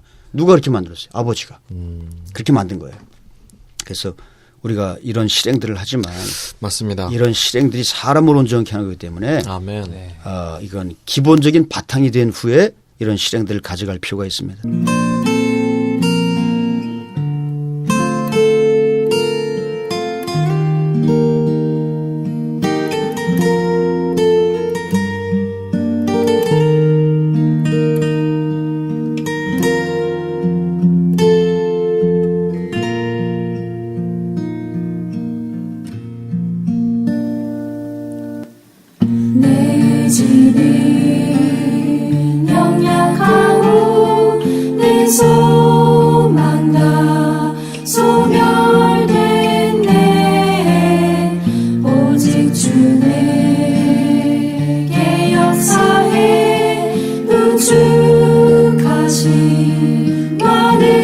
지혜 우주가신 많은 지혜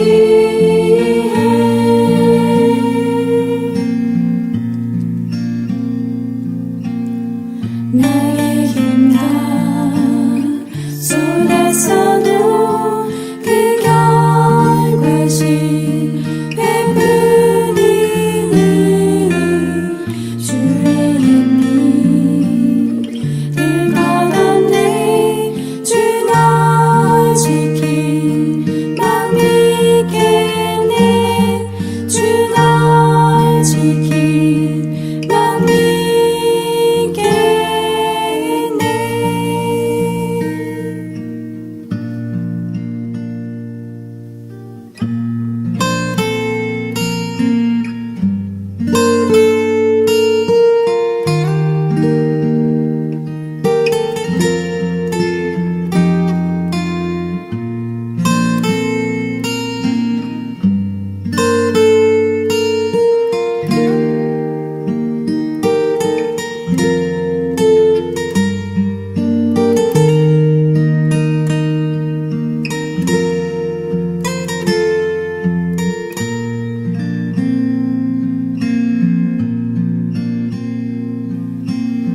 내 마음도 가질 때에 위험한 땅에 넘어져 어떤 이런 딴 곳에나 주님만 내게 필요해 주님만 내게 필요해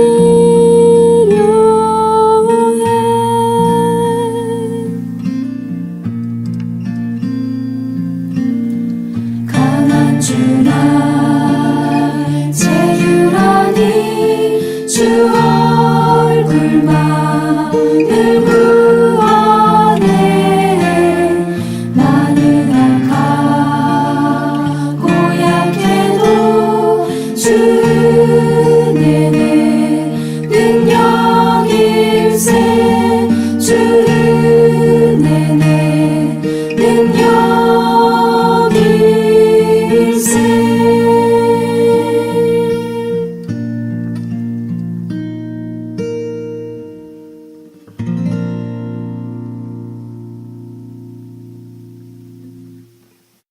다음은 워치만 이영재님의 그리스도인의 50필수 과정에 있는 부모에 관한 메시지 중의 일부입니다.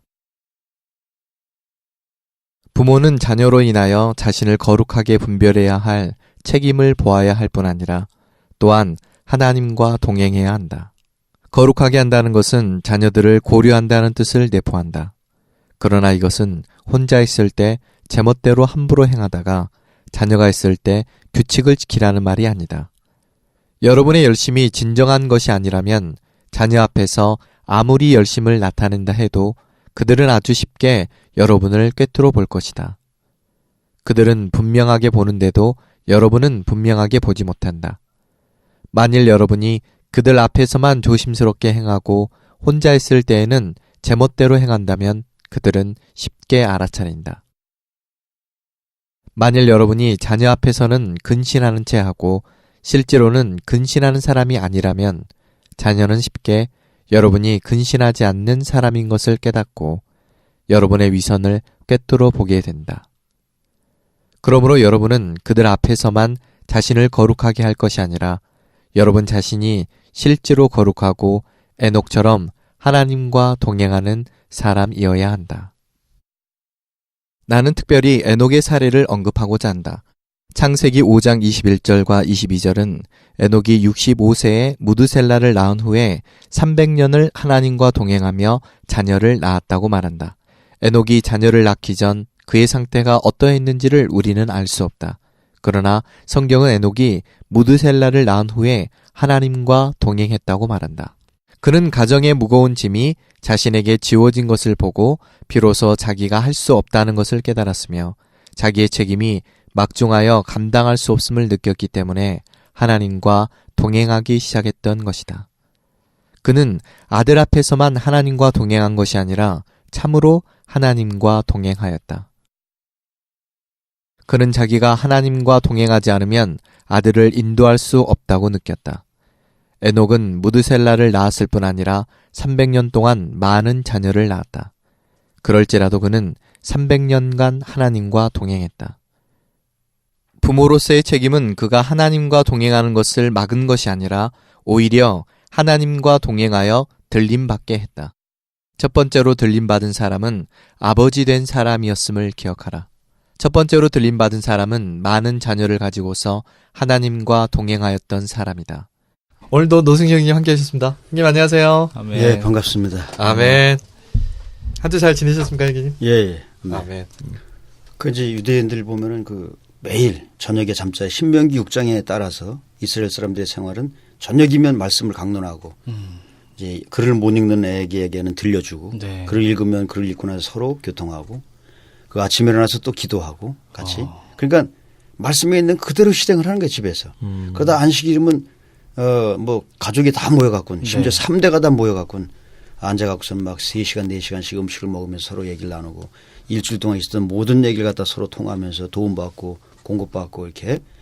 그러니까 가정 전체가 뭐예요? 가족 전체가. 그냥 구성원이야 그 전체.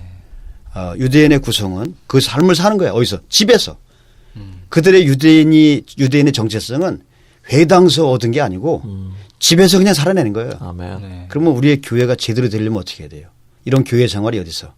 집에서 이렇게 돼야 돼. 네. 생활이 돼야 돼, 생활이. 그러고 집회에 오면 뭐가 돼야 돼요? 일부 나타난 표현. 그야말로 세길 갈 때 얘기하는 그게 돼야 된단 말이죠. 이제 그게 이제 우리 가운데 실제가 되지 않으면 다음 세대는 못 얻어요. 아멘.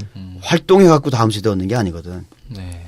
자, 이런 면에서 본다면 이제 제일 중요한 한 가지가 뭐냐면 교회 생활에서 접하는 실제적인 문제들이 있어요. 네.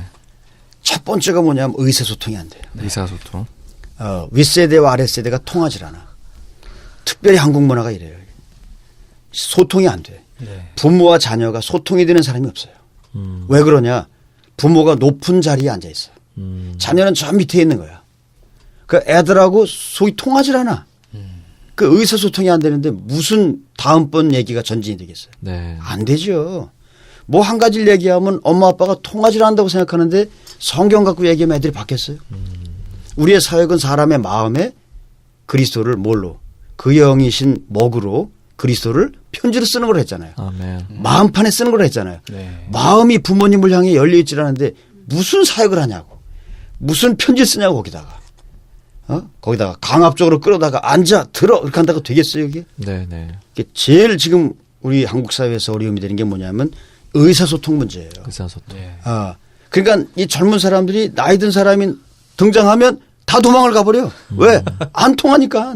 답답해 앉아 있으면 숨을 못 쉬겠어. 가까이 하기엔 너무나 먼 당신이야. 근데 또 도와주겠다 가까이 오잖아. 이거 죽을 맛이지 이게. 그래서 의사소통의 문제가 해결돼야 돼요. 네. 도대체 의사소통이 왜 안 되냐. 의사소통이 되려면 위치가 같아져야 돼요. 높낮이가 다르면 의사소통이 안 돼. 아멘. 우린 교통이라고 하죠. 교통이라는 것도 높낮이가 같아야 되거든. 내 속에 뭘 가지고 와서 교통하려고 하고 강요하는 식이 되면 그때부터는 안 돼요. 아멘. 예를 들어 유대인들은 애들한테 애들이 하기 싫다는 건 절대 안 시켜요. 안 시킨다고. 네가 하기 싫다면 하지 마라.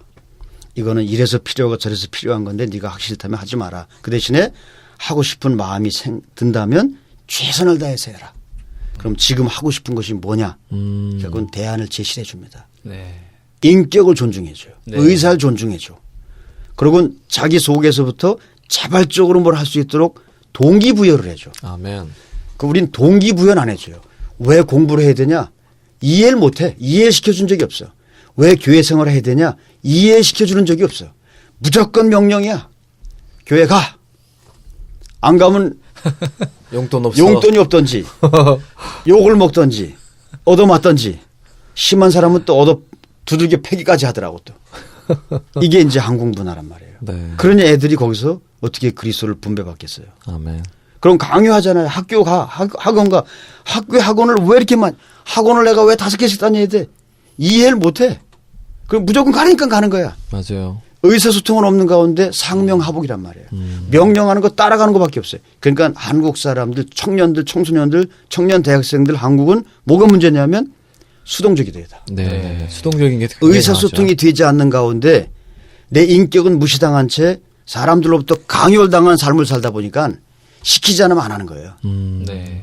그래갖고 그 유명한 그 교육 프로그램 하나 나온 적이 있었잖아요. 이게 그 하버드생들 한국에 와서 이렇게 취재하면서 또 그래갖고 기자단 모았을 때 대통령 미국 대통령이 와가지고 질문하라고 하니까 아무도 질문 안 하잖아요. 왜? 안 해 그렇게 하면 질문하면 질문이라는 게 뭐예요? 질문은 능동성이 있는 거야. 네. 능동적인 사람이라 질문하죠. 근데 한국은 어렸을 때부터 어떻게 능동성이 아니라 피동적이라고. 밥 먹어 일어나 학교 갔다가 왔냐 씻었냐. 이 어머니들이 하는 귀가 따갑도록 하는 거야. 어머니도 잔소리하면서 애를 갖다가 강요하고 아버지도 가끔씩 가다가 주먹을 휘두르면서 강요하고 그간 아이들이 어떻게 의사소통이 되지 않는데 힘은 없지 얻어먹고 살아야지 용돈 받아야 되니까 할 수 없이 거기 엎드려갖고 살면서 뭘 기다려요? 자유롭게 될 날만 기다려요. 네. 제가 지방 돌아다니면서 이 고3생들 이렇게 물어보면 전부 대학교를 갔다 서울로 가기 원하고 다른 도시로 가기를 원해서 왜 그러냐 공부 열심히 하고 싶어 그러네. 그게 아니야. 집에서 나가고 싶어서 집을 떠나고 싶어서 지방에 있는 사람들이 서울로 학교로 오기 원하고 다른 도시로다가 학교를 가기 원하는 거예요. 잔소리하는 엄마가 싫어갖고 아멘. 뭐라고 얘기하는 아버지가 싫어갖고 왜 이게 무슨 문제죠? 의사소통이 안 돼요. 네. 속이 통하질 않아. 네네. 그러면서 강요 소위 말하는 사랑의 강요야. 소위 말하는 나 잘 되라고 하는 강요인데 사람 참는 강요죠. 그걸 몇십 년을 산 거야. 그러다 보니까 똑똑한 사람들 다 바보 천치를 만들었어요. 멍청한 사람을 만들었어요. 아무 생각도 없어요. 아멘. 학교 가서 공부하는 거 보세요. 그냥 넋놓고 앉아가지고 절반은 잠자고 절반은 동태눈처럼 하고 앉아 있어요. 그러고 강요하는 거야. 거기서 안 된다고 생각해 어떻게 경쟁하느라고 학원까지 보내. 학원이라고 하는 건 유일무에게 전 세계에서 한국밖에 없어요. 네. 그래서 노벨상 타는 사람은 안 나와. 일본은 나와도 안 나와요. 유대인들은 한국보다 훨씬 IQ가 덜 떨어져도 나 탁월한 게 없어도 나온단 말이에요. 왜? 이 동기를 부여하고 자발적으로 할 수 있도록 도와주니까. 동기부여. 그러니까 의사소통이 안 되는 데서 시작된 한국 문화가 사람들을 피동적으로 만들었고 피동적으로 만든 이것이 결국은 사춘기라고 하는 걸 유발시켜요. 네네. 참다가 자기 정체성을 찾는 그 나이가 돼가지고 12살 정도가 되면 유대인들은 자기 정체성을 찾는 그 나이가 되면 독립을 해가지고 스스로 율법의 아들이라고 해서 모든 걸 자신이 알아서 하는데 한국 사람들은 12살 되면 그때부터 자기 정체성을 찾으면서부터 눈에 렌즈를 끼죠. 내가 엄마 아빠 말을 왜 들어야 되냐. 힘으로도 안 되고 말로도 안 되고 어떻게도 안 되니까 어떡하냐. 그럼 엄마 아빠 하기 싫어하는 것만 하자. 이렇게 하고서 이제 공부해 그러면 말 안 합니다. 안 해 그냥. 밥 먹어. 그냥 무조건 안 먹어. 이렇게. 엄마가 좋다는 건 다 안 해. 교회 가는 거 엄마가 좋아하는구나. 그러면 안 되지. 안 가. 성경 읽어. 엄마가 성경 읽는 거 좋아하는구나. 성경 못 읽어 내가. 학원 가. 학원 가는 거 좋아하는 거야. 학원 안 가. 전부 부모가 하기 좋아하는 건 안 하고 하기 싫어하는 거 하죠. 이게 뭐예요? 그걸 우리는 애들한테 죄를 뒤집어 씌워가지고 뭐라고 하죠? 사춘기라고 말을 하는데 사춘기가 아니에요. 그게. 반항이야 반항. 너무 권위주의적인 것에 대해서 반항하는 표시가 그거예요. 이게. 근데 그걸 모르고 이제 부모님들은 자녀들에 대해서 아주 심각한 문제가 있다고 말하죠. 네네. 천만의 말씀이야. 내가 청소년 봉사하고 나서는 깨달은 거는 심각한 문제는 자녀들에게 있는 게 아니라 제 말 듣고도 다 걸려서 넘어지고 또 상처받는 거 아닌가 모르겠습니다. 제발 상처받지 마시고 겸손하게 좀 들어주시기 바랍니다. 아멘. 99.9%가 다 부모에게 책임이 있어요. 부모가 그렇게 만든 거예요. 아멘. 다음 세대들이라고 하면 부모가 바뀌어야 됩니다. 아멘. 소통되는 부모가 돼야 돼요. 의사소통. 그렇죠. 의사소통이 되려면은 또 이해시켜주는 거, 또 이런 이유에 대해서 잘 이렇게 설명해주는 그런 몇 가지 원칙을 잘 가지고 의사소통하는 법을 정말 잘 배워야 되겠다라는 생각이 정말 많이 드네요. 아멘. 근데 이 의사소통은 사실 존재로부터 비롯되는 거거든요. 어떤 존재. 방법 문제가 아니라 의사소통은 하나의 존재의 문제거든요. 네. 아버지면 아버지고 아들이면 아들이죠. 위치가 바뀌는 건 아니에요. 네. 근데 위치가 바뀌는 건 아닌데 그 내적 존재가 어떠냐에 따라서 소통이 되는 경우도 있고 하나님도 아버지 아들이에요. 영원부터 영원까지 그분은 하나님 아버지 아들 영이란 말이에요. 네. 아버지 아들 사이의 흐름이 영이거든. 네. 네. 그 아버지와 아들이지만 무슨 뭐 아버지와 아들이랑 소통이 안 됩니까? 아니 영원히 소통이 잘 돼. 그렇죠. 너무 잘 돼 이게. 그럼 아버지와 아들처럼 가까운 사이가 없어야 되는데 왜 한국 부모들은 소통이 안 되냐? 실제가 없어요 이게. 네. 그리고 윗 껍데기 지위만 취한 거예요 이게. 그러다 보니까 안 되죠. 네. 그러니까 의사소통이 안 되다 보니까 무슨 일이 생기냐면 이 강요. 의사소통이 안 되는 주된 이유는 강요에서 생겨나는 거예요. 강요. 이렇게 해 저렇게 해 이제 강요. 강요를 하다가 이제 나중에 안 돼 갖고는 길이 없다고 느끼면 아예 또 반대로 가요. 방치.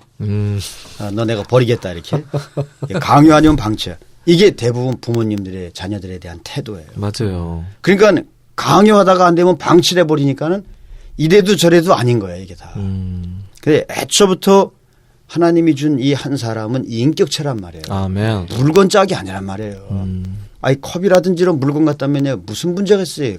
사람이 갖다 놓는 대로 놓으면 되지. 네네. 근데 하나님이 원래 이 사람을 주실 때는 물건이 아니라 인격체를 주셨단 말이에요. 아멘. 그 인격체를 온전케 해줘야 되는 거거든. 그에게도 생각, 감정, 의지가 있잖아요 이게. 네. 그것이 온전케 돼가지고 그 안에 하나님이라고는 인격이 들어가서 그를 통해서 하나님이 나타나야 되는 거 아니에요. 맞습니다. 그러면 이를 인격체로 대한다면 어렸을 때부터 어떻게 해? 인격체로 대해야죠. 보석을 다루면은 가공되기 전 원석도 보석이고 가공된 후에도 보석이에요. 그러면 원석도 귀히 다뤄야 되지 어떻게 보석만 귀하게 다루냐고. 그렇죠. 그래서 지금 우리는 어떤 생각을 하냐면 원석은 보석이 아닌 거야. 이런 식으로 대하는 거야. 어린애는 마음대로 대해도 되는 줄 아는 거야. 네. 네가 뭘 아냐는 식으로 하는 거야. 그래서 애들이 부모님 대할 때마다 듣기 싫어하는 몇 가지 말이 있어요. 네가 뭘 할 줄 아냐. 옆집이 누군 잘하던데. 그러면 이게 무슨 얘기예요. 네가 뭐 할 줄 아냐. 이건 격하당하는 거야 이게. 옆집에는 잘하는데 비교당하는 거야 이게. 이거 했냐? 했어요. 네가 뭘 해 하기는 거짓말 치는 거지. 안 믿어줘. 이런 말을 갖다가 수시로 하면서 인격을 존중하지 않고 믿어주지 않고 기다려주지 않으면서 어떻게 의사소통하자고 하는 거예요. 네. 이제 또 의사소통하라고 하면 이제 또 오늘 저녁 돌아가서 야 와서 앉아 얘기 좀 하자. 또 죽는 거야 애들이 이게. 그렇게 해서 의사소통되는 게 아니란 말이에요. 네네네. 의사소통이 되려면 속에서 내가 부셔져야 돼요. 아멘. 속에서 내 관점이 바뀌어야 돼요. 하나님이 나를 대할 때 그런 식으로 안 대하잖아요. 그렇죠. 하나님이 아담을 대할 때 찾아가서 아담 나와. 뒤에 숨기는 마. 그거 숨은 거 모를 줄 알아 나와 이렇게 했어요? 안 그러잖아요. 우리 하나님을 따라 목양하라고 얘기하잖아요. 네네. 근데 하나님을 따라 목양하는 게 어디 있어요? 찾아가면 왜 집회 안 나왔어? 김영재 왜 이래? 박형재 왜 이래? 이렇게 할 거 아니야 이게. 네네. 그럼 무슨 그게 목양이냐고 하나님을 아멘. 따르는 게 있어요. 아멘. 고압적인 자세로. 그래서 하나님이 목양을 위임할 때 베드로가 실패한 다음에 보낸 거예요. 왜? 바짝 엎드러져 가지고 코가 납작해져 갖고선 죽을 상이 된 사람한테 목양을 보내야 왜 이랬냐 저랬냐 왜 실패했냐 이거 안 하거든. 아멘. 그래서 목양을 잘하려고 하면 엎어져 가지고 실패를 많이 해야 되는 겁니다. 아멘. 아멘. 맞습니다. 그러니까 부모들이 온전히 될 때 언제 온전히 되냐면 애가 대책이 없어 빗나가고서는 아이고 이제 끝났구나. 얘 때문에 우리 가정 전체가 끝나고 교회 생활도 끝나고 개망신당했고 더 이상 길이 없구나 해가지고 바싹 엎어지잖아요. 그러면 아이가 바뀌어요. 그러고 아이하고 이제 의사소통이 되기 시작한다고. 그럼 달라진다고. 그러면 사람들이 뭐라고 하냐면 아이고 우리 애가 달라졌어요. 애가 달라진 게 아니라 당신이 바뀌어서 애가 바뀐 거야. 왜 바뀐 줄 알아 그게. 당신이 주님 앞에서 깨져갖고선 부셔지니까 낮아져가지고선 애를 있는 그대로 받아들이니까 의사소통이 되면서 회복이 된 거지. 아멘. 아멘. 근데도 애가 바뀌었다는 거야. 애가 바뀐 게 아니라 당신이 바뀐 거야 이게. 아멘. 그래서 이거 제대로 알아야 됩니다. 아멘. 그러면 왜 강요하고 방치하게 되냐. 한국 사람들은 전통적 유교 문화가 있어요. 네. 유교 문화는 뭐든지 하라 이렇게 하는 거야. 율법주의적인 유대인보다 더 심각한 율법을 갖고 있어요. 아멘. 그래갖고 행동을 규제하는 거예요. 유대인들이 가지고 있는 성경적 관점은 사람을 온전케 하는 거야. 네. 율법을 왜 줬냐? 온전케 하려고. 일상생활 가운데 이런저런 문제가 왜 발생하냐? 온전케 하기 위해서. 그러니까 성경적 관점은 사람을 온전케 하는 데 있어요. 아멘. 실수를 고치고 실패를 고치고 실수하지 않고 실패하지 않고 영적이고 천사 같은 사람 만드는 게 아니고 아멘. 환경 상황 일 가운데 어떤 인간 생활을 영위하는 가운데 그런 가운데 그런 것들을 통하여 온전케 되게 하는데 하나님 목적이 있는 거예요. 근데 한국 사람들은 그런 자녀들에 대한 그런 온전케 하는 관점은 없어요. 뭐 완벽한 자녀를 만드는 거야. 나보다 더 뛰어난 자녀를 만드는 거야. 아유 저보다 어떻게 더 뛰어난 자녀를 만들어. DNA가 시원치라는데 어떻게 더 뛰어난 자녀를 만들어 이게. 그리고 애들한테 강요한단 말이에요. 강요하다 보니까 비교 강요하다 보니까 공부를 시키는 거 아니에요. 학교 가도록. 남들 학원 보니까 나도 학원 보내는 거 아니에요. 왜 학원 가야 되는지 알지 못하고. 그러다 보니까 애들이 의사소통이 안 되는 가운데 강요당하는 인생을 살다 보니까 이런 문제가 생기잖아요. 아멘. 그 대부분의 문제가 뭐냐면 행동 규제에서 나온 거예요. 행동 규제. 행동을 규제. 하나님은 사람을 찾아올 때 행동을 규제하잖아요. 아멘. 오히려 실패와 실수와 행동을 통해서 어떻게 본질적인 면에서 하나님을 만나고 접촉하도록 돕죠. 아멘. 네. 그게 이제 유대인들이 잘하는 게 뭐냐 하면 그게 성경에 들어있는 내용이죠 다. 어떤 행동이 사람들 행동이 보면 행동을 가지고 잘잘못을 얘기하고 잘잘못을 유죄 판결하고 하질 않단 말이에요. 그 행동을 통해서 이 사람이 뭔가 멈춰서서 생각하고 좀 뭔가 고려하고 이걸 살펴보고 배울 수 있는 기회를 주는 거예요. 네. 아까 제가 설명했지만 어떤 행동의 잘못이죠. 예를 들어서 아들 둘이 있어 집에. 애가 둘이 있으면 한국 사람은 싸우잖아요. 어떻게 하는 줄 아세요? 부모님은? 싸우지 마! 이게 한국 부모님들의 첫 번째 행동이에요. 네, 맞아요. 아, 근데 유대인들은 싸우지 마가 아니라 저렇게 싸우는 걸 통해서 어떻게 두 사람을 배우게 할 수 있을까? 온전케 해줄 수 있을까? 이걸 고려해. 자, 네. 결과가 어떻겠어요?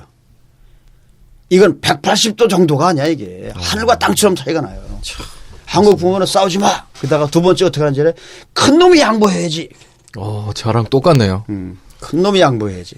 아니 큰 놈은 무슨 뭐 인격도 없어? 큰 놈은 뭐 잘잘못도 없냐고. 왜 작은 놈만 편을 들어야 되는 거야? 성경이 뭐라 그랬어요? 약한 사람이라고 두어지 말라 그랬잖아요. 높은 지위에 있다고 따라가지 말고. 네네. 공평하라 그랬잖아요 이게. 근데 한국 사람은 공평할 수가 없어. 큰 놈이 양보해야 돼. 이게 어디서 온 거예요? 유교에서 온 거예요. 유교의 가르침이야. 네네. 큰 놈은 양보해야 돼. 그런 다음에 아버지한테는 복종해야 돼. 음. 저 임금님한테는 목숨을 걸어야 돼. 이렇게 되는 거야. 이게 유교의 가르침이에요. 그러다 보니까 이 큰아이는 어떻게 계속 상처를 받는 거야. 네네. 잘못한 게 없어도 양보를 해야 되니까. 그다음에 작은 아이는 어떻게 되죠? 작은 아이는 상황의 판단 따라서 이 처세술을 배우게 되는 거예요. 눈치가 빨라요, 둘째가. 눈치를 보면서 이게 아버지한테 뭔가 가서 형에 대해서 뭘 잘 이렇게 얘기하면 고자질을 잘하면 형이 묵사 발라고 내가 거기서 행복을 얻겠구나 이런 걸 배우는 거예요. 정치적 술수를 배우기 시작하는 거예요. 네네. 이게 한국에 있는 가정생활의 보편적인 형태입니다. 맞습니다. 그러니까 애들이 싸움이 끝이질 않아요. 그리고 둘이 서로 미워하게 된다고. 그리고 틈만 나면 엄마 아빠한테 와서 형이 잘못했다 동생이 잘못했다 고발하는 거예요. 이게 아주 보편적입니다. 네네. 근데 유대인들은 그렇게 안 가르친단 말이에요. 둘이 다투는 걸 갖고 어떻게 온전케 해줄 것이냐. 이걸 고려하는 거예요. 아멘. 그러니까 둘이 싸우면 안 말려. 그냥 놔둬. 그냥 1시간 2시간 그냥 놔둬. 왜? 싸우면서 뭔가 배울 때까지. 와서 뭐라고 해도 편 안 들어줘. 큰형이 양보해라 그것도 안 해. 그냥 내버려 둬. 싸우다 해결책이 도저히 없을 것 같다고 하면 그때 개입을 해서 이제 질문을 해 질문. 이렇게 저렇게 하라고 명령하지 않고 야 싸우니 길이 있냐 이렇게. 아, 길이 없네요. 안 싸웠으면 벌써 다 했을 것 같은데. 싸우니 길이 있냐? 길이 없습니다. 둘이 왜 싸우냐 이렇게 해서 생각을 해주게 해줘 이게. 왜 싸웠는지 왜 다투는지 고려를 하게. 그리고 다른 길이 없나 생각하게 해줘. 네네. 계속 몇 차례 질문해주고 거기다 뭐 하죠? 대안을 제시해 준 거예요. 아멘. 그럼 들어보니까 괜찮거든. 그러면 이제 둘이 타협을 해가지고 아 이거 우리 이렇게 하긴 좋겠네요. 이번엔 내가 이렇게 하고 형은 이렇게 하고 해서 한 번 그런 과정을 거치게 해줘. 참 그러면. 한 번 그 과정을 딱 거치고 나면 두 번 다시는 안 싸워요. 근데 한국은 싸우지 마 이렇게 했잖아. 안 보는 데서 싸워. 맞아요. 형이 동생 끌어다 들겨 패. 엄마가 돌아오면 막 들어와서 엄마 형이 나 죽이려고 그랬어. 한 대 꿀밤 맞았는데 죽이려고 했다는 거야. 이러고 고발 문화가 생겨나요. 그래갖고 형제들 간에 알력 다툼이 있게 되고 이게 어디로 가죠? 학교로 가고 이게 어디로 가죠? 직장으로 가고 이게 어디로 가죠? 정치판 가는 거. 이게 교회 생활까지 들어와요. 아멘. 그래갖고 형제들 간에 믿음이라는 게 없어요. 다투고 싸우는 것밖에 없어요. 서로 물고 뜯는 것밖에 없게 돼요. 어디서? 여기서 나오는 거예요. 가정교육에서 나오는 거예요. 네. 학교에서 친구들이 친구가 아니야. 적이야 적. 밟아야 될 적이란 말이에요. 그리고 학교를 보내는 거야. 공부에 박 터지게 하면서 서로 경쟁에 대한 대상이라고. 거기서 무슨 사랑이 있고 거기서 무슨 인격적 교류가 있어요. 박터지게 그 싸우면서 전쟁하는 것밖에 없는데 직장 가도 똑같아요. 내가 저놈보다 뛰어나야 되는 거야. 그러니까 한국 사람들은 경쟁 심리를 불러일으켜 갖고 하는 일 외에는 다른 일을 안 하는 거예요. 상생해가지고 함께 협력해서 하는 일은 안 해요. 어디서 나온 거예요? 가정교육에서. 네. 만일에 그런 가정교육을 받은 사람이 나온다면 동역이 있겠습니까? 하나가 있겠어요? 조화가 있겠어요? 건축이 있겠어요? 이게 심각한 문제입니다. 네, 맞습니다. 그래서 이 교회 생활에 접하는 부모와 자녀 간의 갈등 있잖아요. 네네. 또 형제들 간의 갈등, 집안에서의 갈등, 이게 전부 어디서 나왔냐면 전부 부모님들의 유산이에요. 아멘. 부모님들이 잘못 가지고 있는 이 관점에서 비롯돼서 자녀들이 손실을 당하고 아멘. 엄청난 피해를 받고 있는 거예요. 그러니까 한 세대가 잘못되면 그 다음 세대가 다 망하는 겁니다. 그래서 이 교회 생활에서 접하는 이런 문제 있잖아요. 아멘. 의사소통의 문제, 의사소통. 강요하든지 방치하든지 본질적인 걸 보지 않고 온전케 해줘야 되겠다는 관점을 갖지 않고 어떻게 행동을 규제하는 이런 얄팍한 구약의 관념이잖아요. 하나님이 율법을 준 건 행동 규제하려고 준 게 아니잖아요. 원래 하나님의 의도는 사람을 온전케 하시는 건데 아멘. 유대인들이 하도 주제를 모르니까 너희들 한번 맛 좀 봐라 하고 율법을 주신 거지 율법 갖고 사람 행동 고치려고 한 거 아니잖아요. 근데 한국의 부모님들은 대부분 자녀를 대하면은 본질적인 건 고려하잖아요. 교회 생활에서 나이 드신 분들이 이제 이 청년들이나 청소년들을 볼 때마다 왜 나이 든 분들을 싫어하냐면 잔소리를 하니까 행동만 바꾸려고 하니까 집회에 와서 눈 감고 앉아 있잖아요. 그러면 뭐 하죠? 고개 들어 눈 떠 이거야. 공급은 안 해. 제가 왜 저렇게 하고 있나 고려 안 해. 고려 안 하고 저렇게 한 이유가 뭔가 해서 데리고 나와서 들어보고 이유가 뭔지 알아보고 하고선 격려해 주고 다시 막 같이 한번 밥 좀 먹자 교통 이렇게 안 해. 네. 뭐라고 하죠? 눈 떠. 그게 뭐 하는 꼴이야. 그러려면 왜 왔어? 막. 그럼 그 다음날 안 나오지. 근데 이러면서도 이제 또 다음 세대를 또 얻으려고 하잖아요. 자녀가 잘 되길 바라잖아요. 잘 될 것 같습니까? 이게? 네, 맞습니다. 안 돼. 여기서 진짜 다음 세대 얻으려면요. 아멘. 앞선 한 세대 얻어야 하고 진짜 다음 세대 얻으려면 부모가 얻어줘야 돼요. 아멘. 이런 얘기를 갖다 이제 여기 청년들 자녀들이 들으면 야, 저 형제님 우리 편이라고. 학부모 집회하면 애들이 참석했다가 막 형제님 최고라고 하는데 내가 아들한테 점수 따려고 이런 얘기를 하는 게 아닙니다. 아멘. 수십 년 봉사를 하다 보니까 근본적인 문제가 여기 있었어요. 맞습니다. 아멘. 이제. 부모님이 안 바뀌는 거예요. 네, 네, 네. 그 새롭게 이제 부부가 되는 네. 그런 가정들이 이제 계속해서 나오게 되는데 이런 처음 시작에서부터 이런 좋은 인식을 가질 수 있도록 네. 이게 돌봐주는 게 굉장히 중요한 것 같아요. 이게. 네. 그래서 이 새로운 가정 예를 들어서 신혼부부가 이렇게 생겨날 때 네. 그냥 무조건 예를 들어서 뭐 저기 면허증도 없는 사람이 운전하면 그 차를 누가 타겠어요. 그렇죠. 타고 가도 내내 불안하지. 근데 의사도 면허증을 따고 자동차 운전해도 면허증을 따고 뭘 해도 자격증을 따는데 결혼에 대해서만큼은 자격증도 없고 아무것도 없고 배우는 것도 없고 하나도 없잖아요. 맞아요. 무작정 결혼하잖아요. 네. 참 믿음 대단한 거죠. 네. 엄청난 믿음 안에서 결혼하는 거죠. 그래, 네. 그리고 아무것도 모르는 사람 둘이 결혼해가지고 사니 이게 어려움이 없겠냐 말이에요. 그렇죠. 이거 애들은 고사하고 두 사람 사이에도 문제가 커요. 이게. 맞아요, 맞아요. 조화 자체가 안 되고 어려우니까. 학부모도 그런 거 있잖아요. 학교. 애들 학교 가서 선생님이 뭐라고 하면 그냥 전화 걸어가서 막 난리 치는 거. 그러고는 애들이 제대로 되길 바래요. 그렇게 안 해요. 예를 들어 유대인들은 학교에서 어떤 문제가 생기잖아요. 애가 이제 선생님한테 손을 들고 이제 뭐 질문을 했어. 근데 선생님 대답 못 했어. 애가 집에 와서 얘기를 해. 내가 뭐 질문했는데 선생님이 대답을 못 했습니다. 그러면 이 부모님이 무슨 질문했냐고 물어갖고는 그 질문에 대해서 다 들어. 이 부모님이 대학교 교수야. 그 선생님보다 더 잘 알아 그거를. 그러면 이 아이한테 네 선생님이야 시원찮구나 이렇게 말하지 않고 편지 써줘요. 그거는 이런 거고 이런 겁니다. 저는 대학교에서 교수로 일하는 이런 사람입니다. 우리 아이가 이런 질문을 했지요. 이런 질문에 대해서는 이렇게 대답해 주십시오 하고 편지를 선생님께 보내줘요. 그런 다음에 어떻게 하냐면 아이한테 내일 가거든 다시 선생님한테 물어봐라. 어제는 선생님이 기억이 잘 안 나서 대답 못했을지 모르는데 다시 네가 물어보면 틀림없이 대답하실 것이다. 그 대신에 이 편지를 꼭 갖다 드려라. 중요한 거다. 그래서 내가 신나서 편지를 갖다 드리죠. 선생님 읽어보고 답을 얻어. 부모님이 전해준 답을 얻어요. 그러곤 아이가 이제 또 아빠 말씀대로 다시 질문을 해. 선생님이 대답을 해.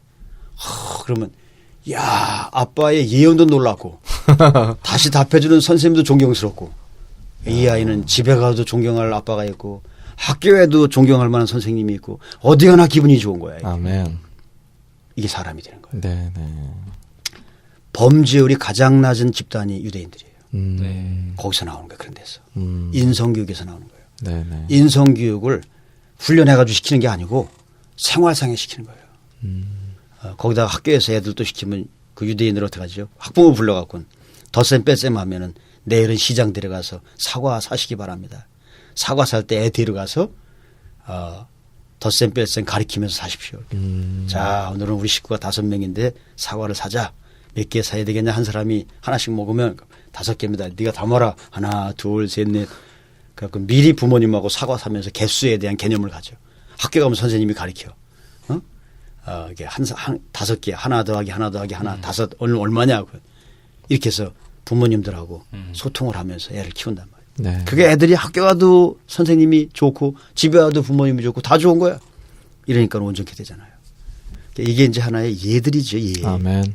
그러니까 이런 것들을 고려하며 자녀들을 키워야 되는데 네. 우리 사회적 환경은 그렇지 못하잖아요. 네. 근데 그게 안 된다 할지라도 교회나 가정에서만큼은 아멘. 우리가 바뀌어야 될 필요가 있다고 느껴지죠. 아멘. 그래서 이런 것들을 미리 이 신혼부부가 결혼해가지고 가정을 꾸리기 전에 이걸 다 좀 교육을 시켜야 돼 이런 것들. 네. 전반적인 인식에 대한 것, 뭐 하나님에 대한 관점, 자녀들에 대한 관점 등등 가정에 대한 관점 이런 것들을 다 교육을 시켜야 돼요. 네. 온전케 해줘야 돼요. 그리고 결혼시켜서 자녀를 낳게 해줘야 돼요. 아멘. 그러면 온전하진 못해도 그렇게 배운바된 그것이 그래서 인식은 엄청난 있는 도움이 거죠. 되는 거예요. 네, 네. 큰 도움이 되는 거예요. 이게. 네. 어느 여행을 할 때 전체적인 지도와 조검도를 보고 가는 거하고 생판 모르는 거 하는 거하고는 전혀 다르거든요. 네. 심지어 요새 그 로드맵 그 내비게이션 따라가도 지도에 대한 전체적인 인식을 가지고 내비게이션 보고 가는 거하고 그렇지 않은 거하고는 큰 차이가 나요. 아멘. 그래서 이 새로운 가정 청년들이 결혼할 때 이런 가정들을 온전케 하는 것이 우리에게는 상당히 중요하죠. 아멘. 만일에 여러 가지 방면에서 우리가 교통한 것들을 한 가지 한 가지 우리가 추구하면서 네. 온전케 맞습니다. 한다면 다음 세대는 소망이 있게 되죠. 아멘. 여호수아 5장 7절에 보면은 여호수아가 그런 얘기를 합니다. 한 세대를 이어 일어난 다음 세대, 앞 세대에 이어서 일어난 대를 이어 일어난 다음 세대 그런 얘기를 해요. 왜냐하면 이 할례 주면서 이런 얘기를 한 거거든요. 그래서 그 앞전 세대는 할례를 받고 하나님에 대한 뭔가를 알았어. 근데 그 후에 일어난 세대가 하나님에 대한 이해가 없을 수 있다는 그런 얘기죠. 네, 네. 여호수아 5장 7절에 여호수아는 대를 잇는 세대를 얘기하고 있어요. 그 사사기 2장 10절 가면 근데 이상한 대가 일어난다고. 아멘. 거기 여호수아하고 갈렙 이 세대가 떠난 이후에 일어난 세대는 여호와를 알지 못했다 그런 말이 나와요. 네. 그 왜 여호와 알지 못합니까? 문제가 생겼다는 뜻이에요. 자녀 교육에 문제가 생긴 거예요. 이스라엘이. 아멘. 원래 아브라함이 이삭에게 이삭이 야곱에게 야곱이 12아들들에게 그리고 그들이 이집트에서 430년 종놀이 하면서도 노예 노릇하면서도 그 지켰던 가정 교육 그게 광야에 나와서 성문화된 율법을 받으면서 율법 안에서 체계적인 교육이 확립이 돼서 40년간 너무 좋은 교육 체계가 세워졌는데 가나안 땅 들어가서 그걸 못합니다. 네. 일이 바빠져서. 그 일이 너무 많아지고 바빠지면 이 자녀들이 손상되는 경우가 있어요. 아멘. 그래갖고 가나안 땅 들어가서 땅을 차지하고 싸우고 뭐 경작하고 뭐 만나와 생수만 누리다가 너무 좋은 거 많은 걸 누리고 하다 보니까 자녀들에 대한 교육에 있어서 문제가 생기죠. 그러고 나서는 다음 세대가 여호와를 알지 못하는 세대가 일어납니다. 아멘. 그게 사사 시대가 수백 년을 계속하게 돼요. 여호와를 알지 못하는 세대가 일어나가지고. 근데 결국은 이제 사무엘의 등장에서는 사무엘이라는 사람이 나오잖아요. 주님의 긍휼로 사무엘 어머니가 좋았어요. 어머니가 젖을 뗀 후에 사무엘을 갖다가 성전에 갖다 놓거든요. 그렇죠. 근데 사무엘이 은혜를 입어갖고 성전에서 하나님 음성을 들으면서 자란다고. 네. 그 별거 아닌 제사장 책임 밑에서 온전케 돼가지고 자라요 이게. 아멘. 어머니가 그렇게 아이를 만든 거예요. 이게. 근데 사무엘과 함께 동역했던 사무엘이 자녀를 키우는 문제는 또 이상하게 이게 그렇게 온전치 못해요. 그렇죠. 그래서 이 다음 세대를 이어가는 이 문제가 아멘. 상당히 첫 세대와 긴밀한 관계가 있다는 걸 볼 수 있는 거죠. 네. 그래서 우리가 다음 세대를 얻기 원하고 교회 장래가 있으려고 한다면 아멘. 이게 부모들의 역할이 이건 아주 결정적입니다. 이거. 맞습니다, 한견이. 부모들의 역할이. 아멘. 원래 다음 세대라는 의미가 뭐예요? 다음 세대는 한 세대보다 더 탁월한 세대 아니에요. 그렇죠. S1, S2, S3 막 나가잖아요 지금. S5까지 나갔잖아요. 음. 그 S5를 샀는데 S1보다 못해. 그게 무슨 다음 세대냐고 그게. 네. S5면 S1보다 월등히 뛰어나야지. 아멘. 뭐 S6에 가지 엣지라고 샀는데 뭐 안 돌아가 벅벅거리고. 우리 지금 그런 경우 본다고요. 아멘. 연령으로 말하면 다음 세대야. 근데 S1만도 못해. 음. 성경에 대한 인식, 생명에 대한 체험, 교회에 대한 갈망, 주님에 대한 하나도 네. 없어. 그게 무슨 다음 세대예요. 네. 거꾸로 간 거지. 그리고 세상에 나갔다가 다시 세상에서 끄집어내는 거야. 이집트에 갔다가 다시 이집트 건져내는 거야. 아멘. 아무리 돌아봐야 맨날 광야 생활이야. 음. 이게 어디서 시작되죠? 가정에서. 아멘. 아멘. 이게 근본적으로 다음 세대가 일어나려면 가정이 바뀌어야 한다. 아멘. 저는 그렇게 생각합니다. 성경은 그 12살이 교육의 최적기라고 기록을 하고 있습니다. 아멘. 네, 네, 12살 때까지 완벽하게 시간을 투자해서 자녀를 온전케 한다면 아멘. 너무나 쉬운 결과를 얻을 수 있습니다. 아멘. 근데 12살 넘어서 온전케 하려고 하면 10배가 힘이 듭니다. 네. 아멘. 네. 뱃속에서부터 시작해서 예. 12살 때까지가 네. 네. 네. 교육의 황금기입니다. 아멘. 아멘. 아멘. 모든 교육학자가 이거 인정하는 거예요. 네. 그게 성경에 들어있어요. 아멘. 아멘. 아멘. 주 예수님이 신약에서 첫 번째 본이십니다. 아멘. 디모데 같은 경우가 본이에요. 바울이 아멘. 본입니다. 맞습니다. 디모데가 17살 되었을 때 바울과 전도여행을 떠나는 거예요. 그때 나이가 20살이 안 됐어요. 너무 어렸기 때문에 바울이 디모데에게 뭐라고 하냐면 연소함을 업신여기지 못하도록 해라. 네. 그리고 교회에다 편지해서 어리다고 업신여기지 마라. 그런 얘기를 하잖아요. 네. 네. 유대인들의 그 나이에 대한 개념은 그렇게 빠른 거죠. 왜? 그 12살이면 성장하니까. 아멘. 그래서 어렸을 때부터 하는 게 제일 좋습니다. 아멘. 네. 이런 기회에 정말 잘 우리가 인식을 함께 갖고 전진했으면 좋겠습니다. 오늘 안 보이시겠지만 뒤쪽에 청중들이 조금 있는데요. 곧 거기 결혼할 자매도 있어요. 그래서 아주 좋은 도움을 얻었기를 바라고요. 아멘. 형님 저희들이 또 다음에 기회가 됐을 때 꼭 함께하는 시간 가졌으면 좋겠습니다, 형님. 네, 형님 감사합니다. 예, 감사합니다. 감사합니다. 아멘.